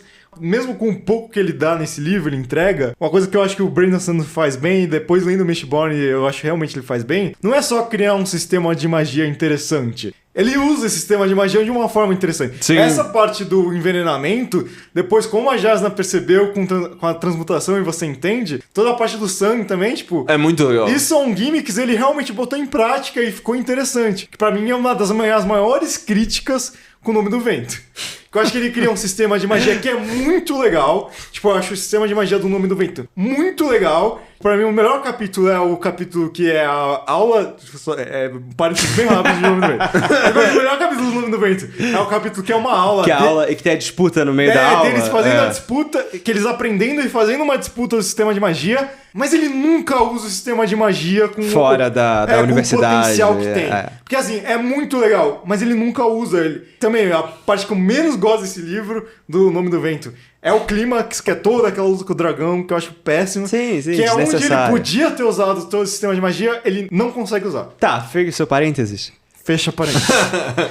E acho que o Brandon Sanderson faz isso muito bem. Quando você escreve um livro de fantasia, um dos grandes problemas que eu tenho com a fantasia hoje em dia, que se tornou um gênero extremamente popular, principalmente, eu acho que teve esse renascimento aí com a série do Game of Thrones, que trouxe muita atenção pro gênero, é um mega gênero. Uma coisa que eu esqueci de falar no começo é que tinham várias pessoas tentando comprar o Stormlight, o Cosmere, né, o Mistborn do Brandon Sanderson. E ele fala que ele escolheu a Apple porque a Apple vai dar muito dinheiro pra ele, isso a gente já sabia, e vai dar também muita liberdade criativa. Ele mesmo... É a maior liberdade já concedida a um autor. Sim, pra um autor. Tá vendo? Ele que vai escrever o roteiro do filme do Mistborn, Ele ele tá vai na trabalhando palavra final, isso. ele que vai aprovar. Exatamente, isso seria muito difícil outra emissora dar. Até o Martin tá aí reclamando em entrevista que ele tem uma Mas relação... tá morrendo de inveja. Ficou falando mal do... Ele comprou a briguinha com o Brandon Sanderson em painel. No Martin com Sanderson. Muito feio. É feio, cara. Muito é feio, muito e ele feio. tá... Porque o Martin, é isso, ele tá brigado com o showrunner do House of the Dragon, não preciso nem falar do Game of Thrones, do final da série em si, né, da série mãe como foi. Enfim, e o Brandon Sanderson, ele tinha uma oferta também da Disney, e aí agora a Disney acabou de anunciar que eles vão fazer Eragon. Não sei se vocês viram. Sim. Que eles vão... eles vão E voltar assim- com Eragon em forma de série. Isso pra mim... Nossa, vai ser que nem a série do Percy É, Jackson. exato. O filme do Eragon é deles? Da... Acho que não. Não, Aquele acho com o que Jeremy não, Irons? Acho que não. Acho que não. Enfim, Que é, sei lá, Universal, não sei. mas é isso. Porque eu também fiz esse breve parênteses pra falar que é um gênero que está crescendo e tá se tornando muito popular. É, isso não é de agora. Quando o Game of Thrones tava pra acabar, já tinha o que é o próximo Game of Thrones? Quando vai assistir o próximo Game of Thrones? Eu acho que é isso. Fantasia sempre foi um gênero popular. O Senhor dos Anéis deu esse mega conhecimento pro mundo. E depois o Game of Thrones aumentou mais ainda pra uma nova geração. E um problema meu com livros de fantasia, você chega numa livraria, principalmente nos Estados Unidos, se você for numa livraria americana, você vai ver que as primeiras prateleiras é tudo fantasia. Assim, tem fantasia de tudo. Tem fantasia erótica, tem fantasia pra garotas, pra garotos, pra adolescentes, pra adultos, fantasia férica, fantasia com magia, fantasia que não tem magia. E um problema do gênero é você se esconder atrás das gimmicks, atrás dos truques, né, que o Henrique tava falando. Por quê? Porque é muito fácil você criar um mundo em que você faz várias coisas, vários truquezinhos. Ah, tem magia sim, tem raças ali, tem tudo aqui. E depois você ignorar Sim. os seus personagens. Sim. E tem várias fantasias que são assim. Vários livros que ele cria uns conceitos interessantes, mas que você vai ver o grosso do livro, na hora de escrever um drama de verdade, não tem. E o arco da Shyamalan, ele é muito bom, porque pra mim ele é o melhor arco que ele consegue juntar todas aquelas gimmicks do mundo dele de fantasia e pôr isso em prática. Então ele põe em prática em relação ao drama dos personagens. Isso está muito interconectado com o drama dos personagens. Que, por exemplo, uma grande parte do arco do Kaladin são as esferas que carregam o Stormlight, né? Ou a tempestade lá dentro da esfera. Ok, mas uma coisa que eu problematizei muito. Como é que a sua moeda, a moeda do seu mundo, ele é uma esfera? Como é que é a moeda de troca que você vai levar pras coisas, você vai comprar coisa, uma esfera? Que é uma coisa extremamente difícil de armazenar, uma coisa fácil de você deixar cair, uma bolinha de gude, mais ou menos. Cara, aí é... Mas tá vendo? É uma gimmick dele, é um truque dele que ele cria pra esse universo e que Sim. é meio complicado. Se você for pensar pelo lado factível, por que só você não faz um negócio achatado, como é a moeda padronizada na maior parte do mundo Ele podia hoje só em ser dia? achatado com a gemstone ali no meio, com Exatamente. a pedrinha ali Ele no faz meio. por quê? Porque é um charme desse mundo que ele tá criando. Agora, as coisas da Shallan, eu achei muito bem integradas ao drama. A Yasna salvar Não, tá, a Shallan... mas é que isso daí é integrado ao drama, só que eu não entendi. Porque a Yasna salvar ela com o Soulcast no tudo final... bem, mas por que justamente isso, você usar essa gimmick, você usar esse Sim. truque diretamente na trama. Quando ela cai em Shadesmar, é isso, você sabe de forças ocultas e tudo mais que estão aterrorizando ela, mas aí você entendi. usa isso na trama e no drama dos personagens. É que você tá chamando de gimmick o fato de ser uma esfera e que isso não tem um propósito dramático Eu tô no falando caso do dessas Khaled. coisas, desses truques que você cria especificamente para o seu universo de fantasia, que Então, nunca mas- existiriam num livro de drama de verdade. mas o Entendeu? misticismo é utilizado mas eu acho que no mundo, né? Mas eu acho que a esfera tem um ponto, que é... Aquilo não é só uma moeda, é como eles conseguem armazenar energia. Então é quase Sim. como se fosse uma bateria. por que não é talvez um aquilo chipzinho? existisse... Porque o chipzinho não consegue armazenar a energia das tempestades, Então, mas entendeu? talvez aquilo existisse também antes de ser usado só como moeda. É porque hoje em dia a gente tá vendo uma versão, né, desse mundo onde a magia foi meio que perdida. Como que você consegue armazenar energia? Em algo completamente uniforme que a energia consegue ficar espalhada, ou seja, uma esfera. E daí isso passou a ser uma moeda de troca, entendeu? Uma coisa pode ter surgido antes da outra. Exatamente, só com o Mas tempo eu isso acho que- perdeu o sentido de usar como que eu acho que é isso. energia. É uma forma de armazenar a energia daquele mundo. E eu acho que faz todo sentido ser uma esfera nesse ponto. Acabou virando uma moeda de troca. Eu acho que é o que eu tava falando. Soa mais como um truque pra Uma esse gimmick mundo, só, exatamente, uma gimmick pra esse mundo que ele tá criando. E no caso da Shallan, ele põe tudo aquilo no drama dos personagens. Ele só não usa aquilo como ele põe isso no drama da história dos que eu acho personagens. É que é uma coisa que eu disse lá atrás também, tipo, no prólogo, ele já introduz as esferas. Ele introduz as esferas como sendo luminárias ali no castelo. Sim. Então, tem uma utilidade prática.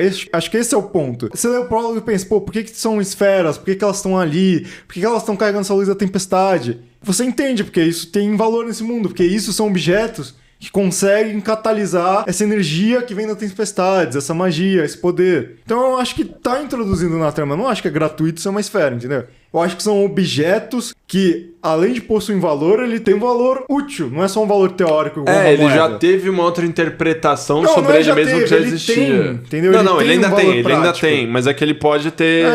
É isso, ele tem múltiplos Eu sentidos. não acho que é gratuito, eu acho que ele coloca um valor prático nisso, entendeu? Eu entendo, mas eu acho que na história da Shallan é onde ele integra isso melhor. Não, É tudo quando bem. ele consegue Não, pegar tudo todas bem, as eu só não gimmicks acho que é dele de... gratuito. Ok, esse aqui é o meu mundo de fantasia... Veja minhas novas gimmicks e ele consegue integrar isso melhor na história dela, como parte do drama dos Eu personagens. acho que seria gratuito se fosse, ó, isso daqui é uma moeda de troca e de repente ela também serve um catalisador de magia pro Khaled, o que não é. Ela é uma moeda de troca porque ela consegue armazenar a energia da tempestade. sim. E daí o acaso é o Khaled conseguir utilizar essa energia que tinha lá, entendeu? E tem outra coisa também, ele é um Chosen One, né? Tipo, ele é um escolhido. Mas, juntando com o último capítulo do livro, com o que o Royd fala, né? Que ele fala que a principal virtude... Witch. Tá bom, o Witch. Ele é Witch em... Riso. Riso? Ah, em Riso, português? o riso, tá. Vamos chamar ele de Royd mesmo. O Riso, ou Que ele Royd... ele é o Mr. Multiverso do Brandon o Sanderson. Mr. Multiverso. Ele... Ele é o Vigia. Tipo isso. O Vigia do Brandon Sanderson. Ele fala, né? Cara, mas é qualquer... engraçado que no Mistborn ele tem, tipo, 2 linhas, assim, só. E do Caminho dos Reis? Pô, ele Não, tem... pô. Ele parece pra caramba. Ah, Pô, ele tem um capítulo quase inteiro dele falando com o Khaled. o epílogo é dele.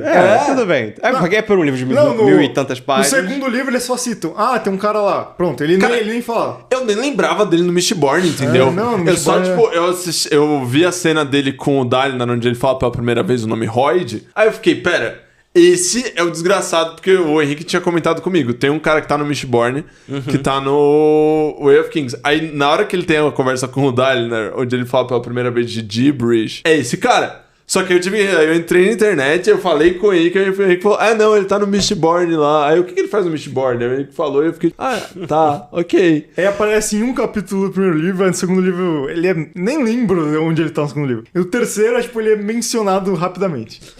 Mas no último capítulo, o Royd, ele fala, né, qual que é a principal virtude, né, de um homem. Qual que é a coisa que os homens mais valorizam. E aí ele rola, né, toda a cena lá, e ele termina falando, né, que é a tempestividade, é estar na hora certa, no momento certo, pra coisa certa. E aí entra o traído lá, o que foi esquecido pelos... Exatamente, pelos 9. Tylenol, alguma coisa assim.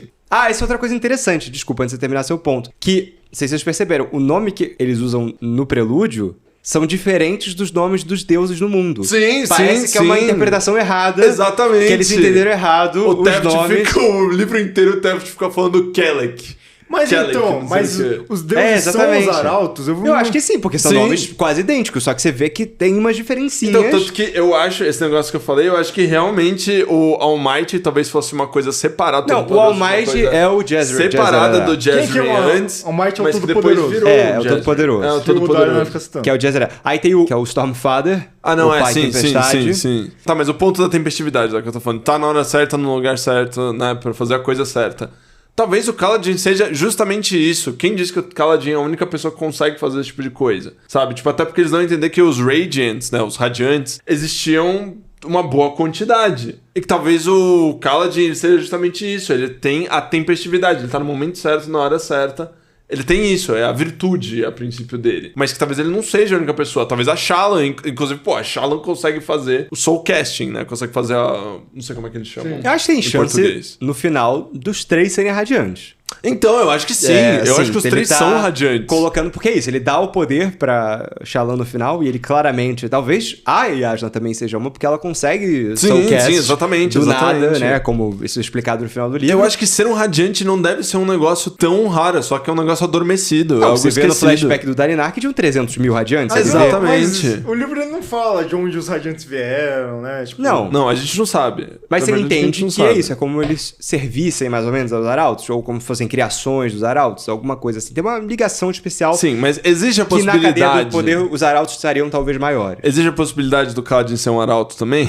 Existe, claro. Existe. Ele ser um Kalak, né? Como tem essa questão dos nomes. Eu não tinha pego isso, porque pra mim eu achei que eram coisas diferentes, mas o Todo-Poderoso que aparece no último capítulo lá do Dalinar, quando ele tem a visão lá, ele fala, não. Eu sou Deus. Mas não é o Todo-Poderoso que aparece, é o Esquecido, que é o que volta no final do livro. Não, Talha. Talha? Quem que é o Talha? É o que eles deixaram, os arautos deixaram. O coitado que eles largaram. Que eles largaram lá, no meio da batalha. Esse é o que volta no final do livro. Vamos falar do Dalinar, que é o único personagem que a gente não falou. Sim. Que é o irmão do rei que morreu. E aí o sobrinho herdou o trono. Filho do rei. E agora ele tá lá meio... sou Dalinar, sou meio tristão, assim, meio morreu. Ele deixou uma mensagem pra mim, mas eu não posso ler porque eu sou idiota e o homem não pode ler nesse universo. Eu acho que é isso, ele tem os capítulos mais devagares, porque eu acho que é isso, é muita divagação do... Sim, ele é muito ruminante. É muita divagação do Dalinar, mas é uma visão meio inocente das coisas, que ele vai... Apesar dele ser essa figura de sábio, por ele ser mais velho, e ele ser a figura mais velha ali do lado do rei, ele é meio inocente de tudo, né? Tipo, ele acaba sendo meio bobão em questões políticas, né? Ele é muito bobão. Sim. E é quando o Brandon Sanderson põe em prática a filosofia de cabeceira dele, entendeu? Então eu fico... Não. Que ele cria os mandamentos do... Não, os mandamentos eu acho que fica batido a partir de um certo ponto, mas que eu acho que ele vai desenvolver melhor. Aí depois as palavras lá do lema dos radiantes... Cara, mas a ideia do caminho antes do caminho dos destino... Nossa, o livro do Caminho dos Reis, nossa, como filosofia... Nossa, o Caminho dos Reis é essencialmente um Zaratustra da vida, cara. Assim falou Zaratustra. É uma filosofia de cabeceira, Gastão. Ele desenvolve uma coisa muito... Porque alta filosofia é em range, né, amigão? Cara, eu não tô falando isso. Eu tô falando que ele decide te ensinar sobre a filosofia dele. A partir do momento que ele pega um personagem que se dedica a explorar a filosofia do mundo dele e te falar sobre a filosofia do mundo dele... Não é do mundo dele só. É uma reflexão sobre a vida, com Piegas. É o que ele tá desenvolvendo ali. Eu não sei. Não acho que é Piegas também. Eu acho que seria minha piega-se é o Brandon Sanderson tentando falar pra mim o Brandon Sanderson na boca de outro personagem, mas eu não sinto necessariamente que é isso. Eu também não acho senti que um dos pontos isso. do Dalinar, ele apresenta essa filosofia, mas acho que o livro inteiro ele tá questionando essa filosofia que ele tá pensando. Tanto que no final, E acho ele- que fica meio em aberto E eu quanto não que acho ele que o tá livro termina em sincronia concluindo, com tipo, isso. é isso que você deve fazer. Um dos grandes pontos do livro é que a filosofia que o Dalinar tá desenvolvendo leva a crer, juntando com a visão que ele está tendo, que beleza, confiar no Cédias agora é o tá caminho tudo certo. bem, Mas sendo que é o clímax do livro, isso se provar errado. Talvez isso se comprove com os próximos livros ou com não. Mas pelo menos nesse, eu não sinto que toda a reflexão que o Dalinar estava fazendo é a exposição de algo que está correto. Sim. Eu acho que são questionamentos que ele traz. Até a conversa que ele tem com o autor do livro, né? Do Way of Kings. Que ele faz parecido de uma forma diferente no Mistborn até. Que um dos personagens também tem muito questionamentos, é de uma forma um pouco diferente. Mas ele fica se questionando sobre o que é correto. E eu acho que muitas vezes, tipo, ele tem um pouco dessa exposição de tipo, não, eu vou fazer isso, eu vou seguir isso. Mas isso se prova errado no Mistborn, se prova muito errado. Sim. Então eu acredito que no Caminho dos Reis é algo parecido. Eu não acho que ele tá expondo uma visão de mundo, uma filosofia que é isso, que é o ápice do homem. Eu acho que ele chega mais perto disso, na verdade, até na história do Kaladin, sabe? Dessa ideia de você ser virtuoso vai te recompensar e não sei o que e tal. A história do Dalinar, pra mim, vai muito mais pra um lado de questionar a visão de mundo que ele teve a vida inteira dele, mas ao mesmo tempo, a visão de mundo que ele teve a vida inteira dele como um déspota, como sabe, esse tirano, tem o seu fundo de verdade. E eu- Que se apresenta no final do livro, inclusive. E não é que eu desgostava de ler o capítulo do nada, mas eu tinha um pouco desse sentimento sim. Mas eu gostei muito do final do livro, porque eu acho que dá um pouco mais dessa ambiguidade pra tudo que o Dalinar fez. E eu Sim. acho que o Dalinar, ele direciona o Dalinar pra um caminho muito mais incerto. Ele desenvolve o arco do Dalinar como o arco da Yasna. São os dois tentando buscar, só que, claro, em pontos diferentes, com profissões diferentes, vamos dizer assim. Cada um fazendo seu caminho. O Dalinar e a Yasna, ambos estão tentando resolver uma coisa do passado e fazer uma pesquisa, né, sobre algo que está acontecendo. O Dalinar de forma mais passiva, porque ele está sendo... Recebendo informações. Exatamente, está recebendo Sim, essas informações sim. sem ele querer, né, sem ele ir atrás. Ele só vem uma tempestade. E isso é bacana. Isso é uma coisa legal do livro. Quando vem a tempestade... As visões são legais. E ele vai Você ter as fica- visões. Você Pra mim, fica sim, querendo ver a sim. próxima visão. isso é a melhor parte do personagem pra mim, porque também é isso, ele te dá mais migalhas do que é aquele mundo e dessa grande história que ele quer contar, além desses personagens principais, então isso eu gostei. O que me irrita no Dalinar é essa jornada dele e ele ser essa pessoa que foi um grande guerreiro no passado, mas agora ele tá fraco, ele desconfia das coisas e ele não sabe se ele tá ficando louco ou se ele tá realmente tendo uma visão, né, profética do que vai acontecer.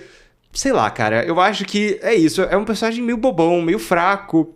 E eu não tava engajado quando eu li os capítulos. Então, eu dele. acho que ele é bobão, inocente, mas eu acho que eu gosto muito da parte final dele. Eu ficava mais engajado ou nas visões, ou quando nos capítulos dele ele dava maior foco aos personagens em volta dele, como o Adolin, Sadias. o Adolin, Sadias, né, o Sadias, enfim, e a Navani também, que eu a acho uma Navani é personagem legal. bem interessante, mais pro final do livro. Então, mas é que eu acho que o Dalinar, ele quase que vive também a questão da filosofia. Ele não é um cara, ele não é um intelectual, sabe? Ele não sabe como interpretar Até porque ele não aquelas pode coisas ler, que né? tá chegando. Sim, não, mas isso é parte da cultura deles. Nenhum homem pode Eu ler não a entendo cultura isso, deles. juro. Por que o homem não pode ler? Não sei, talvez eles expliquem talvez isso depois isso eu fale É depois, tão eu mais não sei. simples você simplesmente ler o que tá escrito do que você ter uma mulher Talvez isso fale depois. Então, lendo talvez em voz fale alta pra depois, você o cara. tempo todo, entendeu? Porra, você tá com dificuldade pra No dormir. passado, o que dá a entender é que no passado os homens liam.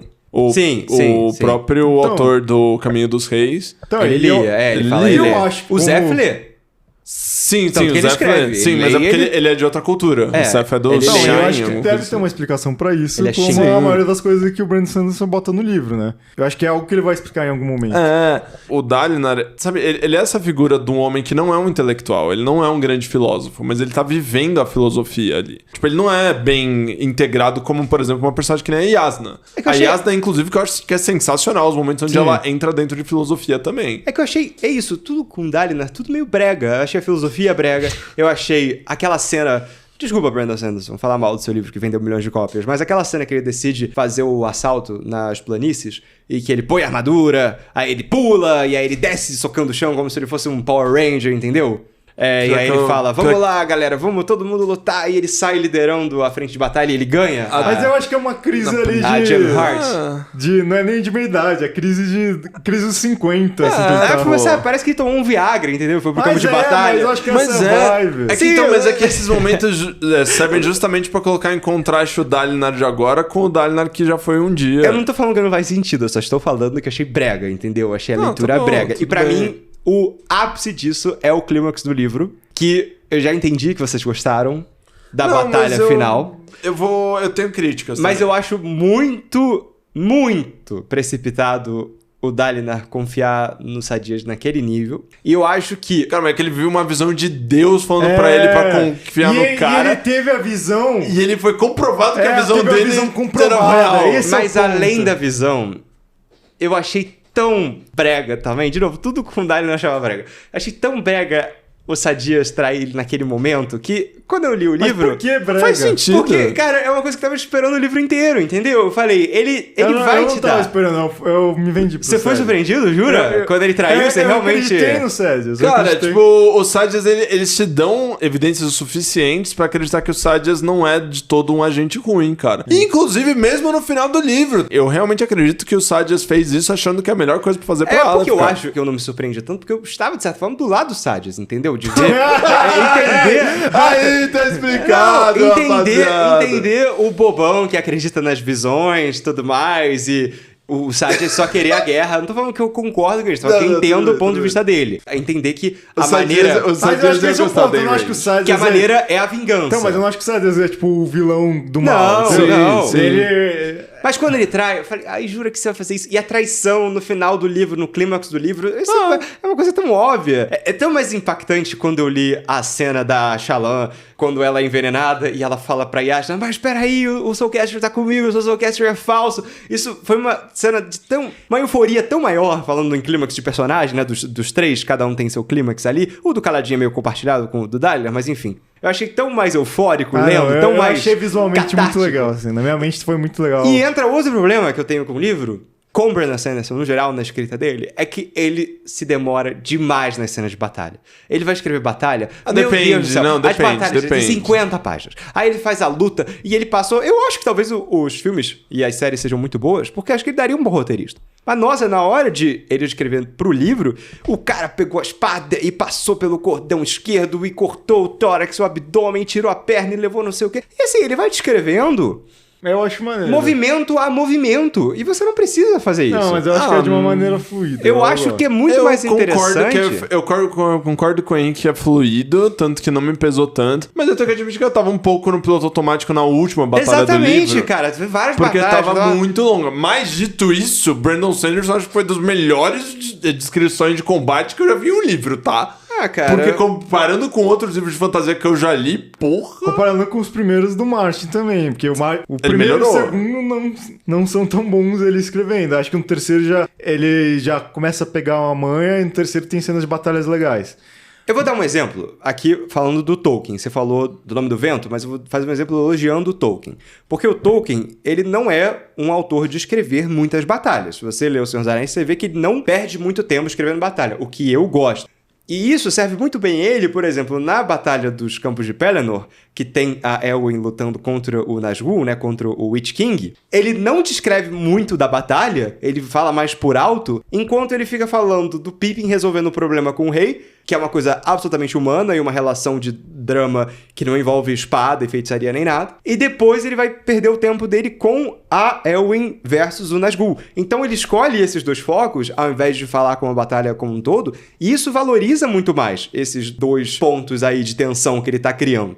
No caso do Brandon Sanderson, como ele é tão demorado com as batalhas, ele decidiu escrever com tanto detalhe as batalhas ao longo do livro inteiro. Quando chega num ponto importante, que é o Kaladin chegando lá no meio defendendo o Dalinar e virando basicamente ali um radiante na frente do Dalinar, eu já tava desinteressado, entendeu? Porque eu falei, cara, eu não aguento mais ler lutinha. Ele escrevia lutinha. Eu não gosto de ler lutinha. Pronto, é isso. Não gosto de ler lutinha e ele me fastidiou com as lutinhas. Eu achei uma lutinha maneira porque eu acho que a batalha final... Tudo bem, ela realmente é grande. Mas não só as lutinhas em si, eu gosto a batalha no macro também, como ela tá ocorrendo, né?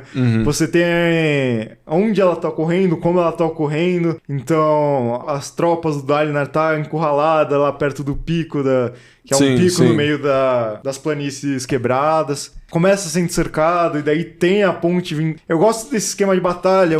Não, eu adoro como que dava pra perceber o quanto que aquela posição onde ele ia estar super prejudicial se o Sadeas sacaneasse ele. Tipo, desde que eu comecei a dar essa parte, eu fiquei, putz, nossa, a confiança no Sadeas tá pegando, sabe? Pra mim mesmo, sabe? E aí quando o Sadeas realmente trai... É tipo, puta, cara, eu devia ter, sabe, eu devia saber, eu devia ter aceitado isso antes, era óbvio, mas eu queria já acreditar, tava aceitando muitas cara. páginas antes. E outra coisa, quando o Sadeas trai ele de verdade, e o Kaladin tá indo embora com a ponte, fica claro pra você como leitor, pelo menos eu acho, que o Kaladin vai voltar pra salvar o Dalinar. Que é assim que eles chamam de Kaladin. E ele demora, cara, eu não sei se são umas 30 páginas, pra mim parece umas 30 páginas, pra ele fazer, eles terem a ideia de virar, e aí virar a ponte e voltar pra salvar o Dalinar. Só que você já sabe 30 páginas antes que aquilo vai acontecer, entendeu? É que a conclusão primeira deles, eu adoro a cena deles, tipo, virando ali depois de serem meio que deixados pra trás pelo exército dos Sadeas, quando eles falam que vão ficar mais um pouco, eles viram falando, cara, a gente pode só ir embora, né? Tipo, a gente pode finalmente ser livre. A cena é legal, mas ele demora muito pra chegar nesse ponto. E você tem que estar sempre, né, subvertendo a expectativa do leitor. E fica muito claro que eles vão chegar nesse ponto. E eu acho que ele demora muito pra chegar lá, entendeu? Eu acho que você vai gostar então de Mistborn, porque eu acho que Mistborn é muito mais direto. É muito mais direto. Uma das críticas que eu tenho às vezes no Mistborn é às vezes quanto direto ele é, principalmente em cenas de batalha. Nos interlúdios do Seth matando pessoa a pessoa, cara, eu preciso de todas essas descrições de como ele vai matar cada cara. Mas eu acho maneiro as cenas de luta. Quando ele mata o rei de Akved, nossa, eu tava achando tão chato. Eu acho super maneiro. Eu acho legal ele matar o rei de Akved, ele matar um segundo rei, né, no mesmo livro. Mas a maneira que ele descreve, a gente não vê isso. São lutas intermináveis. Mas eu acho que parece que ele tá decupando um roteiro. Não parece que ele tá escrevendo um livro. Não, eu acho que ele tá te mostrando uma cena. Eu acho que é legal, tipo, você conseguir visualizar a cena, assim. E é uma luta diferente, porque eu acho que é isso, uma luta interessante, é feita de uma forma diferente. Tem uma gimmick da luta específica ali. Sempre como ele tá usando a magia, essa principalmente, que ele vai matar o rei, e daí tem várias espadas fractais, que era uma coisa que você até tinha se questionado antes, né? O Dalinar se questionava. Quantas espadas fractais tem? Eu acho que tem mais ou menos isso e tal. E daí você vê na cena que tem várias pessoas ali. E daí o rei, na verdade, estava preparado ali para um ataque do Zeph. E assim o Zeph começa a amassar todo mundo. Que ele tem os poderes lá que são muito diferentes com tudo que a gente vê nesse mundo. Algo único que é só na cena do Zeph. Que ele conseguir mudar a gravidade de coisas específicas, ele se mudar. Então eu acho que ele conduz de um jeito muito legal, porque ele apresenta situações únicas. Do mesmo jeito que pra mim a batalha final, beleza, você pode falar que no meio do livro lá, essa cena que você falou do Dalinar indo pro campo de batalha, aí sim é uma cena que é mais padrãozinha. Ali é só um massacre mesmo. É só um massacre. Mas não, eu acho que a última cena é isso, ele cria um cenário legal, interessante, que é como o Dalinar tá preso nesse pico, nesse lugar, e como o grupo do Kaladin da Ponte 4 tem que fazer algo de uma maneira específica para conseguir chegar até o Dalinar. Em alguns momentos ele usa as magias que ele criou para resolver a situação, que eu acho que é onde ele brilha, porque como eu disse, é o contrário do clímax do Nome do Vento contra o dragão, que ali eu acho que é uma batalha muito chata. Sim, a ação... Entendeu? Por ação, só porque eu preciso de um terceiro ato, meio filme da Marvel. Sim, tudo bem.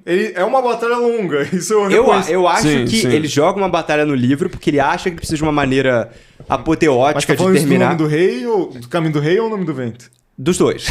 Não, da batalha do Caminho dos Reis, eu acho que é isso. Ele sente a necessidade de puxar algo apoteótico pra terminar, que seja por meio da ação física, né? Da ação de batalha. Sim, e essa batalha, pra mim, esse clímax final, é isso. Virou meio filme da Marvel. Você precisa de uma grande luta no final, né? Com muito efeito, com muita coisa. Eu acho que é uma grande luta do final, mas ele utiliza muito das coisas que ele introduziu do livro inteiro nessa luta. Eu acho que, a sacada do Kaladin respirando... Pô, a gente tá vendo o livro inteiro, o Kaladin sofrendo, aí teve um momento lá no meio do livro que ele pega uma lança por meio segundo. Eu acho que ele é muito bom nesse momento de descrever o sentimento de alívio que o Kaladin teve lá no meio do livro, que parece que realmente foi um respiro quando o Kaladin pegou aquela lança.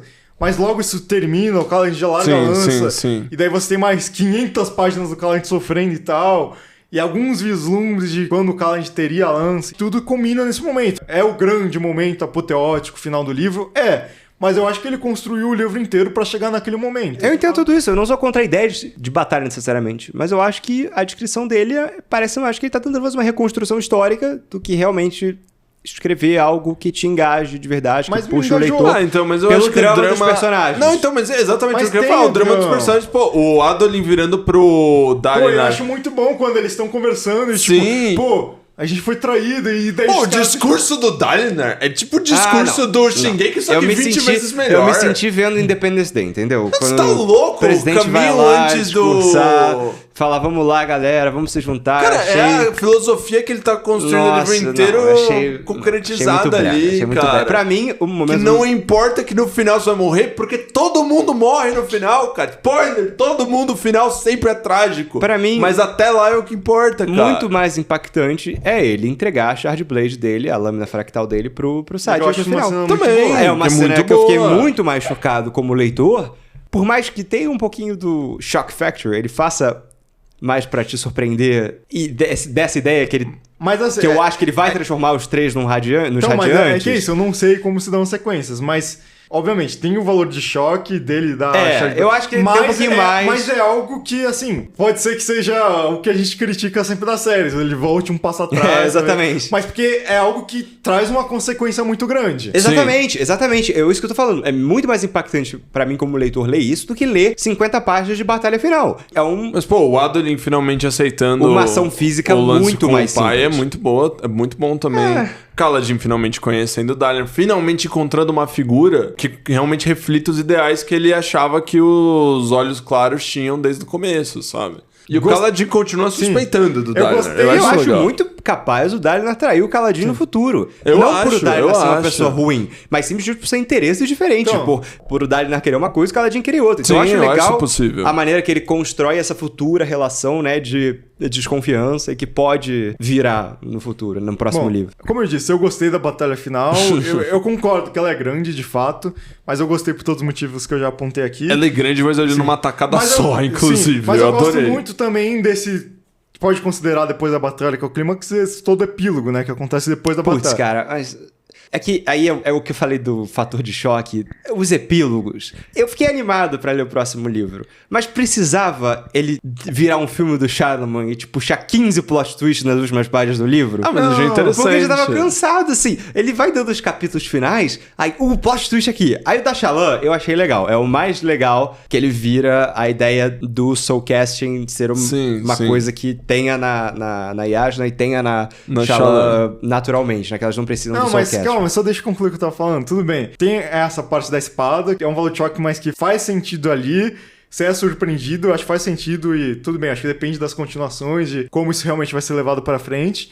Mas eu gosto muito, realmente, desse encontro do Dalinar com Khalad, que não é um encontro totalmente amistoso, né, apesar de tudo. E eu gosto como ele se desenrola, não fica eles totalmente amigos, mas o modo como um vai convencendo o outro, um vai conseguindo a confiança do outro, isso eu acho Sim. bem legal. Mas também não é uma aliança que é pautada só na confiança, não, tem vários fatores ali, né? Sim, tem vários poréns que Sim. o Kaladin vira pra ele e fala: não, olha, eu tenho que ter controle disso, e eu não Sim. largo. Eu acho que o Dalinar ele também dá o braço a torcer muito fácil nesse final. O Kaladin, ele ganha tudo que ele pede. Tá. Pela satisfação de você estar no final do livro, funciona. Mas, pô, é tudo tão difícil pra ele, o livro inteiro. E aí ele chega no final e ele ganha tudo do Dalinar.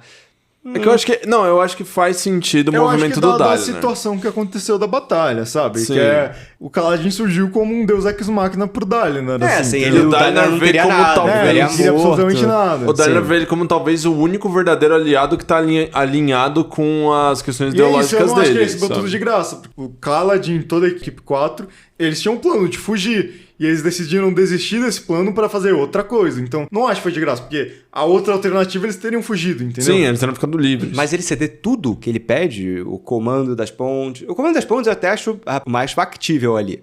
Mas ele se tornar um oficial que não responde a ninguém, ele basicamente ignorar... Não responde ninguém, menos a família do Dalinar. Do Dalinar. Ah, ele, então. ele ignorar essa Mas questão o das Dalinar, pelo castas. jeito, vai comprar briga com todos os Então, outros não, nobres, entendi. cara. Vai depender muito da continuação, porque pelo menos o que eu espero, né?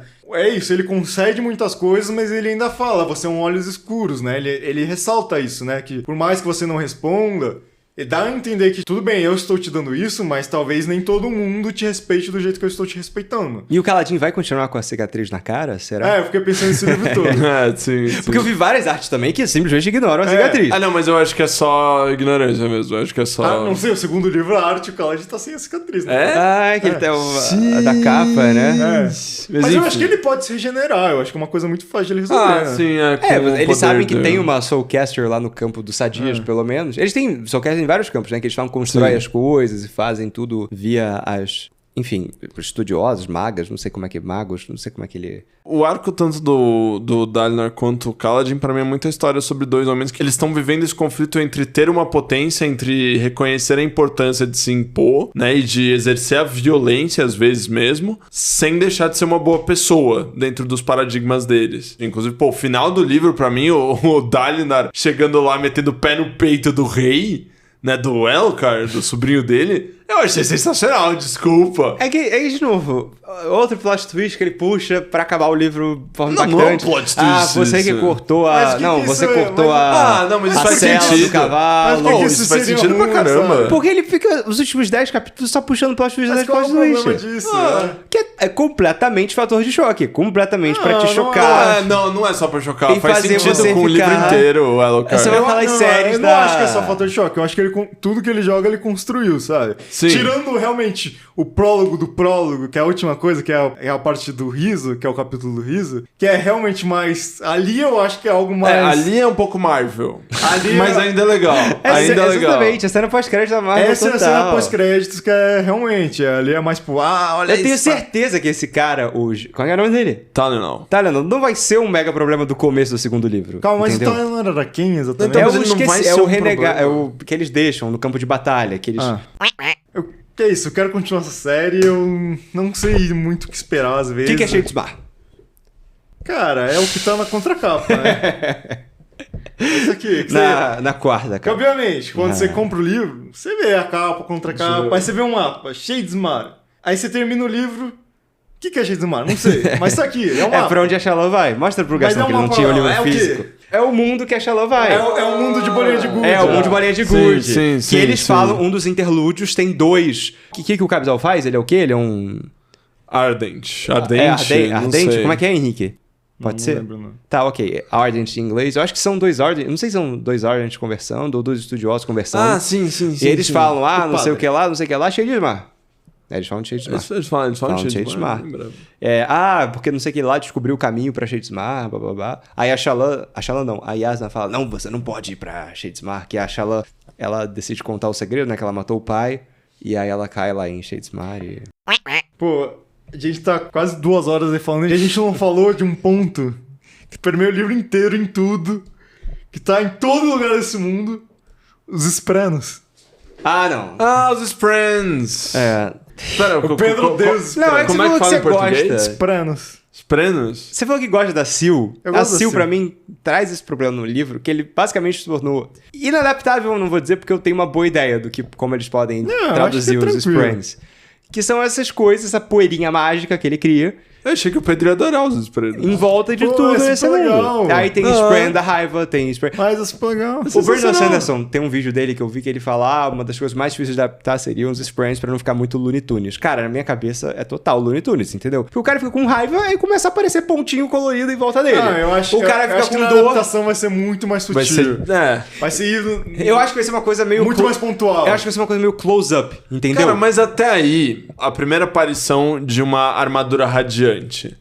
Como é que você faz isso sem, tipo... Vai virar Master Chief. Na Então, minha cabeça é Master Chief. Na minha cabeça, as armaduras radiantes são tipo Warhammer.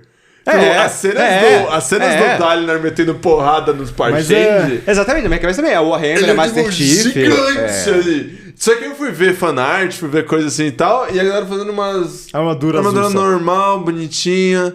Pô, cara, se foi isso, como é que eu vou estar assistindo a cena do Zeph e pensar... Caraca, chegou um cara com uma armadura bonita. Eu acho que você vai fazer, porque ela vai brilhar e vai soltar fumaça. Então, pô... Será que vai ser só isso? Que armadura que brilha e solta fumaça? Ah, mas... É isso que eles vão fazer Brilhar pra ser solta legal. Vai ser fumaça, meio só. placas. Eu acho que vai ser uma coisa Não, eu Porque acho que vai ser como um tem- desafio passar a imponência que tem quando você lê a palavra Shardplate e Shardblade no livro. É que, entendeu? Gastão, tem uma coisa que também os artistas fãs que desenham o livro e o capista também... Gente, as capas desse livro são maravilhosas. Sim, as O capas cara são que faz arte de lindas. capa é sensacional. Sim. Mas ele tem um problema que muitos livros de fantasia têm, que são, às vezes, má interpretações do que tá dentro do livro. Ou que o cara... simplesmente, isso, não leu o livro, recebeu o briefing, o que é muito capaz. Cara, tem fanarts que eu acho muito... E uma coisa que é muito clara que o Brandon Sanderson descreve, e que ele fala isso fora do livro, é que o mundo dele, pelo menos ali perto de Alefkar, enfim, é tudo mais asiático. Então as pessoas... as pessoas têm olhos puxados, as roupas são mais estilo os Aleph orientais. são pra ter olhos puxados? Exatamente. O Caladim teria olhos puxados. Não, o Caladim, por incrível que pareça, eu imaginava ele... A Shalom um pouco menos, porque ela tá já mais a leste, mas seria sim. isso. E eu acho Não, que ela é ruiva também, a maneira né? que ele adapta as Shardplates, na verdade, pode ser mais uma roupa de samurai. Sim, entendeu? sim. Pode ser que tem placas. É uma roupa feita de E placas. fica mais imponente, eu acho. A pegada, quando ele fala de postura, né, de stances, quando ele fala de posturas, eu imagino posturas de samurais, porque é até uma coisa que faz culturalmente mais sentido com o que ele tá falando ali. Faz então eu acho que sentido. pode ser uma coisa mais samurai do que medieval europeu que a gente tem na cabeça. Bom, veremos. Mas vai ser um desafio adaptar assim. Dito isso, os Sprains, cara, sim. Eu amo a Sil, Pra cara. mim, a Sil, você falou do Nome do Vento, a Sil é que nem aquela personagem lá que mora no esgoto, no Nome do Vento, que é... O que tem a ver? Que é meio jogada, assim, tem uma coisa a ver com talvez o passado daquele mundo e a história, e é meio... Nossa, eu não acho ela jogada, eu acho que ela é super bem integrada no arco do Eu Kaladin. acho que ela tem todo um mistério ali que não é muito desenvolvido no Sim, livro, só mas joga que um mistério. depois vai ter, eu tenho certeza. Mas eu acho que todos os Sperms, ele vai ser algo muito maior. Tanto que tem 2 interlúdios lá do cara que tá pesquisando os Sperms, Isso. né? Sim, eu achei sensacional. Que ele achei vê o muito Spram legal. baleia imenso. E é isso, ele cria já um mistério com a Sil. O que é a Sil? Por que a Sil tá ali, Cara, né? claramente os Springs, eles fazem parte do que vai dar uma resposta pra isso tudo que eles estão vivendo nesse É, livro. eu acho que, inclusive, talvez aquilo que a Shalom tava vendo sejam Sperms, né? Tipo, que Sim, ela via, sim. sejam Sperms de alguma coisa específica. Então, eu acho que os Sperms têm muita ligação com tudo que tá acontecendo no mundo, né? Pode ser. Eu espero ser provado errado pelo Brandon Sanderson, ele realmente amarrar melhor esses pontos no futuro. Sim, no Mistborn ele tá amarrando tudo, assim.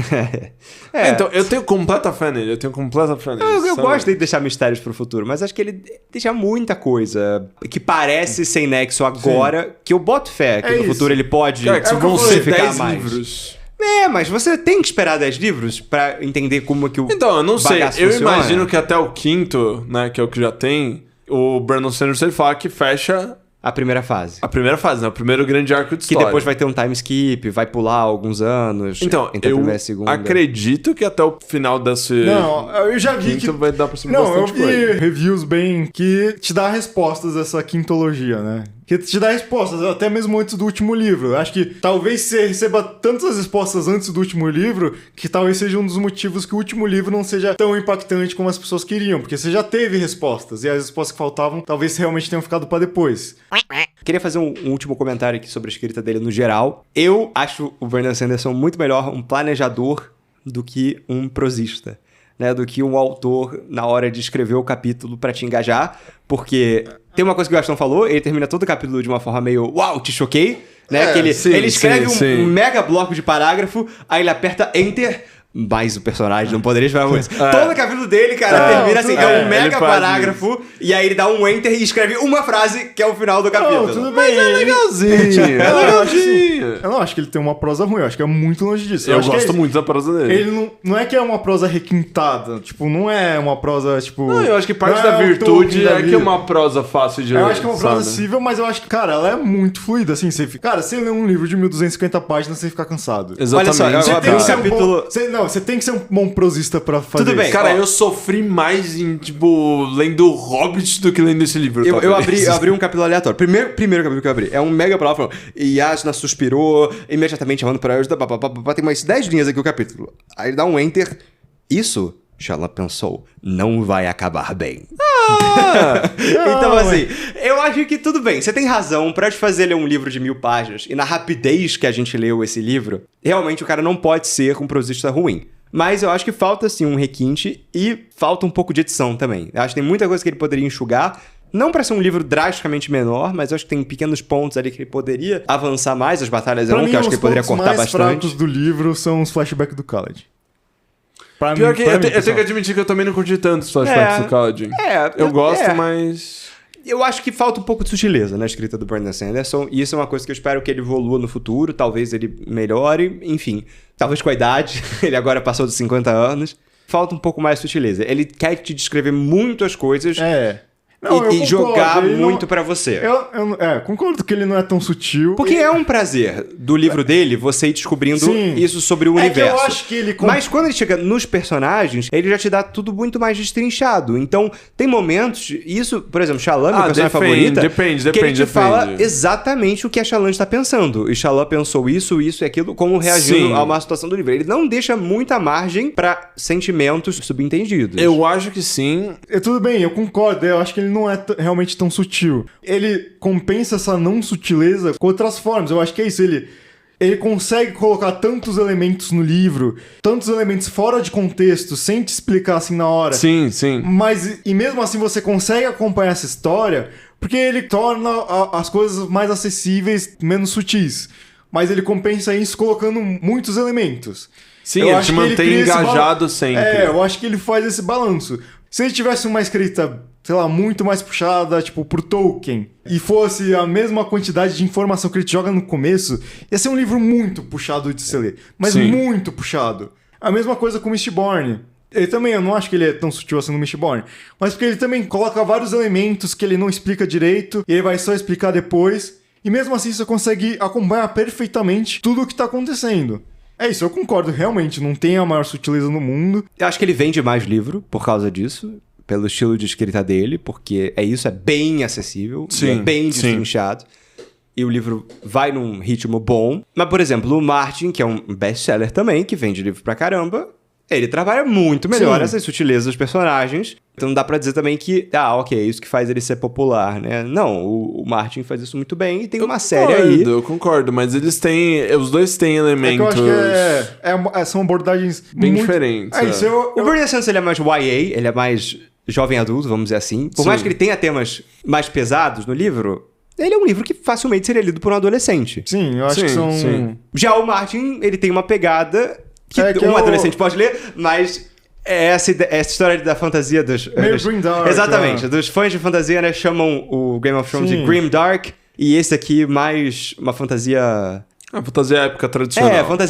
Fantasia épica. Não tô comparando prosa nem nada. O Caminho dos Reis se aproxima mais de um Senhor dos Anéis do que de um Game of Thrones, no sentido de uma fantasia épica e tal. Enquanto o Game of Thrones é muito mais conflitos pessoais e tal, do que a fantasia macro, que tem a parte que tá focado lá nos White Walkers e tal, mas são pegadas muito diferentes. Eu li Game of Thrones faz mais de 10 anos, né? Então, não tenho minha memória, eu esqueci muita coisa dos livros, obviamente. Mas eu acho que eu ainda prefiro, obviamente, Game of Thrones. Obviamente, é impossível fugir de comparações, porque são as duas fantasias, acho que as maiores fantasias do momento, né? Sim, com os dois autores vivos e produzindo, teoricamente produzindo, né? Enfim. Se você refletir, tem até uns elementos em comum meio engraçadinhos, assim. Tipo, você pensar num Kaladin, no Jon Snow da Mas vida. Eu gosto que... Vamos lembrar que o Martin ainda está escrevendo Uma Canção de Olho e Fogo e o Brandon Sanderson ainda está escrevendo... Mas eu gosto que são realmente abordagens muito distintas de... São abordagens diferentes. Só uma informação.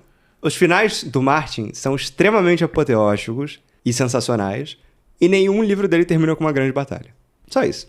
Não sei se todos são apoteóticos. Não, nenhum termina com uma grande batalha. Não nesse nível de ter 100 páginas de batalha. Sim, mas eu tô falando... Eu não sei também se todos os livros do Martin você termina super... Porra, Morte da Stark, Casamento Vermelho. Casamento Vermelho não é o final do... Morte do Lannister lá do... Tywin.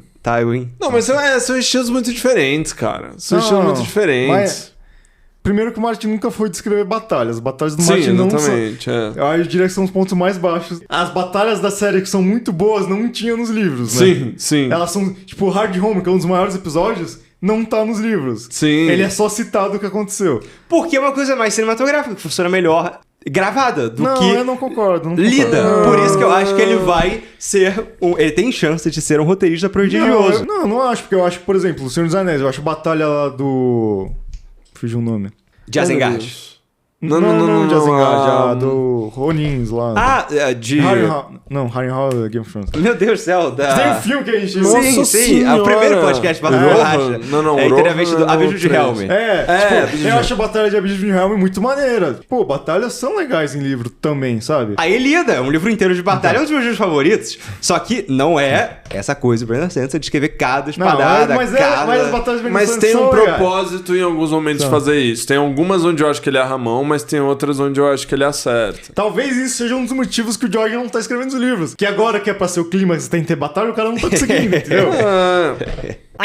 Henrique, agora que a gente tá no final do episódio e a gente já fez a introdução aos novos leitores, né? Quem não leu, então a gente não vai perder ninguém aqui.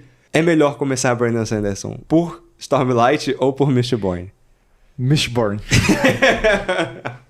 Tá bom, tá feita a indicação do Henrique. Leiam, cara, Mistborn é muito bom. Dá um outro podcast também que é... A gente vai fazer. Vamos fazer. A gente vai ler. Realmente é outra pegada, é um livro muito mais direto. Muita coisa do que a gente disse sobre o estilo do Sanderson vai pro Mistborn, que também é muito mais acessível, ele também coloca muitos elementos fora de contexto que você vai entender depois, você vai encaixando as peças. Esse estilo é muito parecido com o Stormlight. Mas eu acho que é isso, os livros eles são muito mais concisos entre si, por isso que eu acho que é uma porta de entrada melhor, você consegue ver onde o Brandon Sanderson pode chegar com o que ele tá contando, além dos livros ser quase metade, né, e são muito divertidos, eu acho que, cara, dá um sentimento de quando você lê o Harry Potter pela primeira vez, sabe? Não é o livro que vai mudar a sua vida, nem o livro mais requintado, mas é um livro que você vai ler e falar, cara, isso é muito divertido, cara, eu tô feliz lendo isso, sabe? Tô lendo algo que é bom, não é genérico, sabe? Tipo, é algo que é bom, é bem feito e é divertido. Então, Páscoa vindo aí, se você for dar um presente pro seu amante, seu ente querido, seu irmão,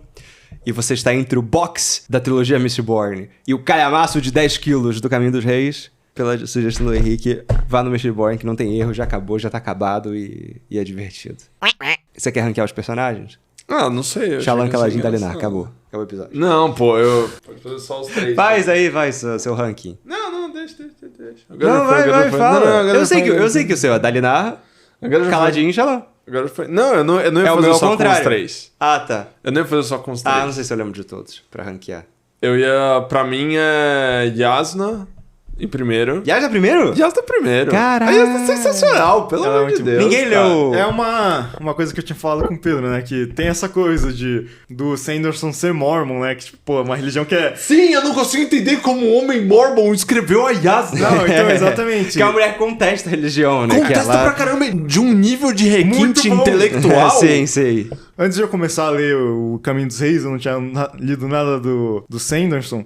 Eu sabia que ele era um Mormon, isso me pegou um pouco, porque eu sei que o Mormon tipo, é uma religião que é muito pegada. Eu conheço sim. uns Mormons pessoalmente, já tivemos relações de família, e são pessoas muito bitoladas. Não necessariamente pelo que diz... Assim, não tô julgando a religião. Exatamente, não julgando o livro dos Mormons em si, mas as pessoas que seguem o mormonismo tendem a ser. E eu ficava pensando, cara... Isso não influencia... E ele foi missionário, ele foi pra Coreia. Eu ficava pensando, cara, isso não vai influenciar na escrita dele. E daí é um livro que tem religião como pauta, né? Sim. Tipo, tem temas religiosos. O Mistborn também tem muito tema de religião. Mas ele trata de uma forma absolutamente madura.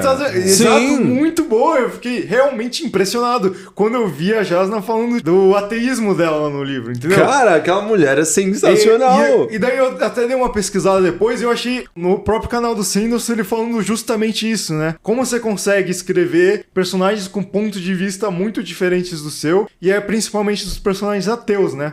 Sim. E daí falando bem por cima, eu acho que a Jasnah não foi o primeiro personagem ateu assim que ele escreveu, né? Tanto o Mistborn tem algumas coisinhas assim, mas não como a Jasnah, né?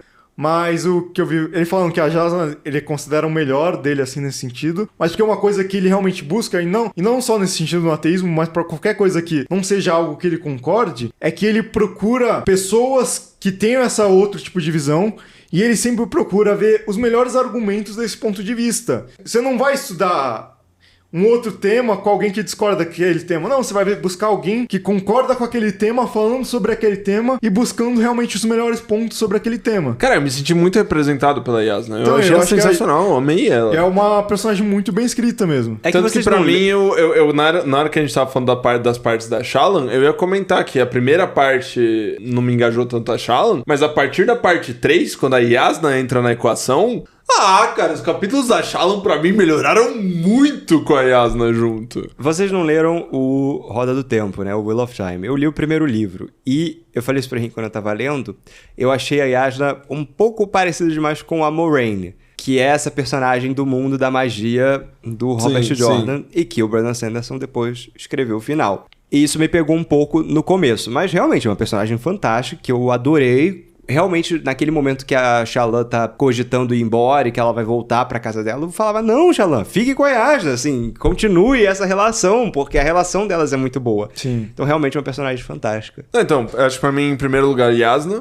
Em segundo lugar, eu acho que eu tenho que ficar com o Sadeas.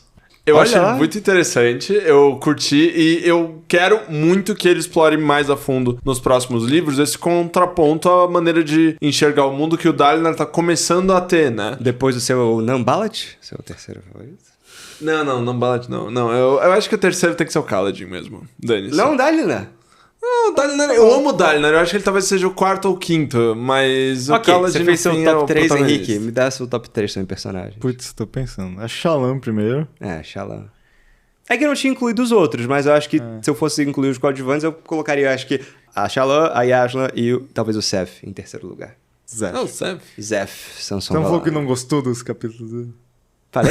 Falou. Não, mas o conceito do personagem como todo, ele É, ser eu um gosto- cara eu gosto muito- sofrido que eu só, gosto muito dele só segue internamente ordens. falando. Tipo, Eu não queria matar, e sempre mas- questionamento. Eu curto E daí, às ele vezes- sad boy. e daí às vezes ele. Ah, não, você fez isso, então talvez você. talvez eu mereça, me talvez eu desculpe mereça. aqui na minha cabeça. Tipo, ele tenta dar uma desculpa, mas mesmo assim, você sente que também não é tão genuíno aquela desculpa que ele tá dando pra si mesmo. Ah, eu gosto muito do personagem.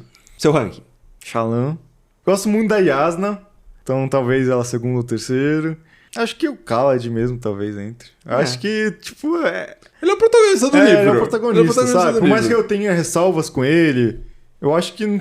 Ele não está na capa, mas ele é o protagonista. tá a capa do 2, ele não é o protagonista. Sim.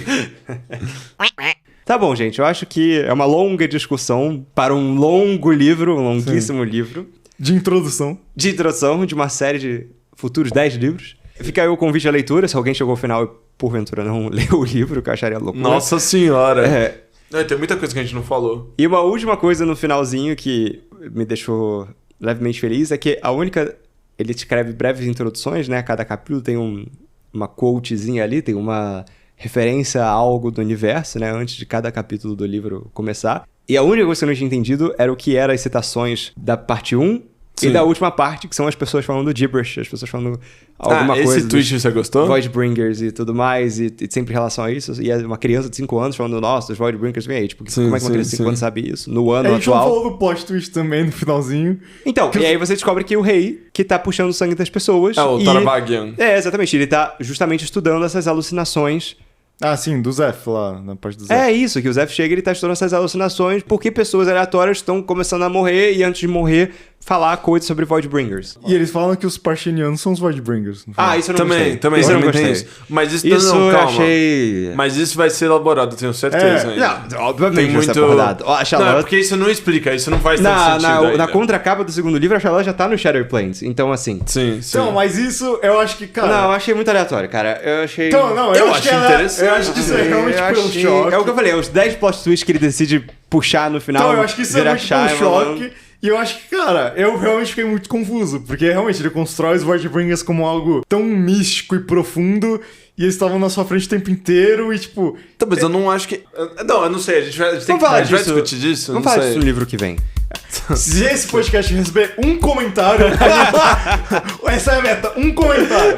A gente faz o segundo livro. Tá combinado então. Gente, um beijo Nossa, pra pensa a vocês. Deus se alguém escutou isso inteiro. Um comentário. Um comentário. A gente vai fazer especialmente pra você e te homenagear. A gente fala o nome da pessoa. Sim, no, sim, No sim. começo do programa. A gente tem homenagem ao fulano ou à fulana. Essas Tá bom. são as palavras mais importantes que o homem pode dizer. Você, fã de Pato de Borracha e de Stormlight Archives, é seu momento. Beijo, gente. Tchau. Tchau.